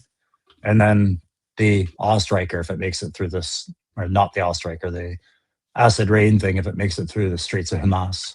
If it gets through the channel. Yeah. Yeah, so Billy Butch, the file card video, I was like, I wonder how he's going to do this, and I watched it, and I'm like, damn, that's pretty good. That's a good idea for a topic. So go through, look at the file cards, take a look at some of those, because when you get into the, like, if you're going to keep doing them, which I hope you do, like, eventually, you know, when you get into like 85, especially like 85 and 86, when the roster grows, there's characters in there that, unless it's somebody's favorite character by chance, there's going to be things in those file cards that I guarantee a lot of people are going to be like, oh shit, I forgot that. Well, that's the other part, was like I mentioned it when you were gone. Like, I'm going to do them, but I think also when I get up to 85, 86, 87, I have to break the years up into two separate videos. I think in order for it to be watchable for people, I think keeping it in a 15-minute, under 20-minute time frame is right. But if we go up to 88, like, yeah, I have to break that stuff up. Yeah. You start so there's projects for me. That's good, right? Yeah. What about you? What do you? Years where there's 40 characters. Yeah. And I'm not putting my input or anything on the file cards. I'm just reading the file cards, dude. It's like, I'm not putting a spin on it. So, but what do you got coming up? So Wolf Grim, how you doing? I ain't really ain't got shit coming up, honestly, that I know of. I don't have, I'm still waiting on something that's coming from another area, and I don't know when that's going to be here. Other than that, I don't think, other than the Joes that we've all got ordered, I'm going to go down, like I said, to Toylanta on Saturday is my plan. Probably will pick up a couple of things down there. I have the Savage Crucible exclusive pre whatever ordered or arranged to pick one up. So I'm not going down there to buy a bunch of shit. I'm just kind of going down there for just to go and experience and, you know, shoot a little content, see people. I was going to say, you're bound to see something new there, right? Yeah. There's stuff there I want to see, like those pirate dudes I showed earlier, and this Brutal Realm, just various stuff. Let's see. Are you filming at Toylanta? Yeah, I will be, but I won't be live. I'll just be like, have my GoPro and my phone. So I'll be making a video out of whatever I do down there. Turk saying it gets sketchy around 88. Remember Back to the Future? Again, just going to read the carrot. Not going to put my opinions on some of them. Take lots of photos of what I can. Dookie, funny story. I did not.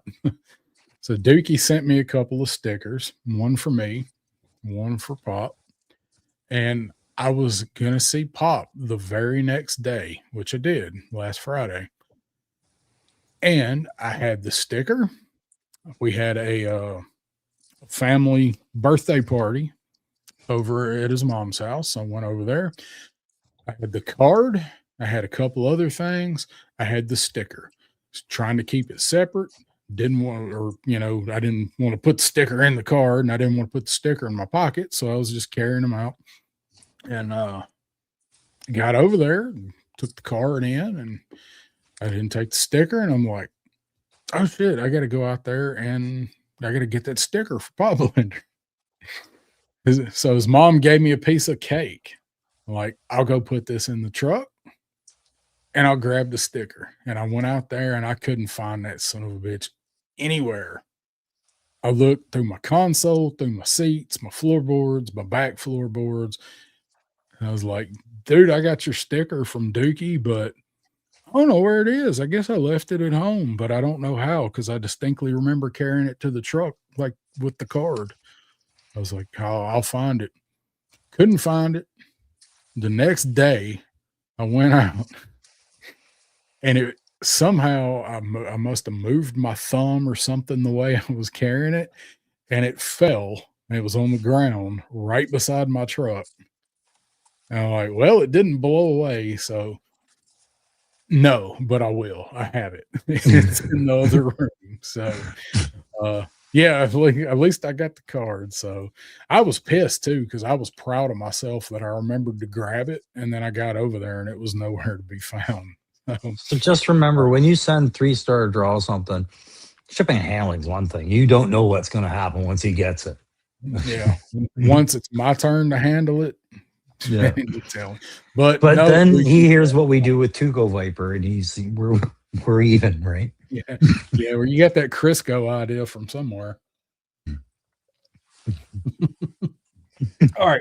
We're going to get out of here, you guys. 33 of you still watching somehow. So thank you. Hit that like.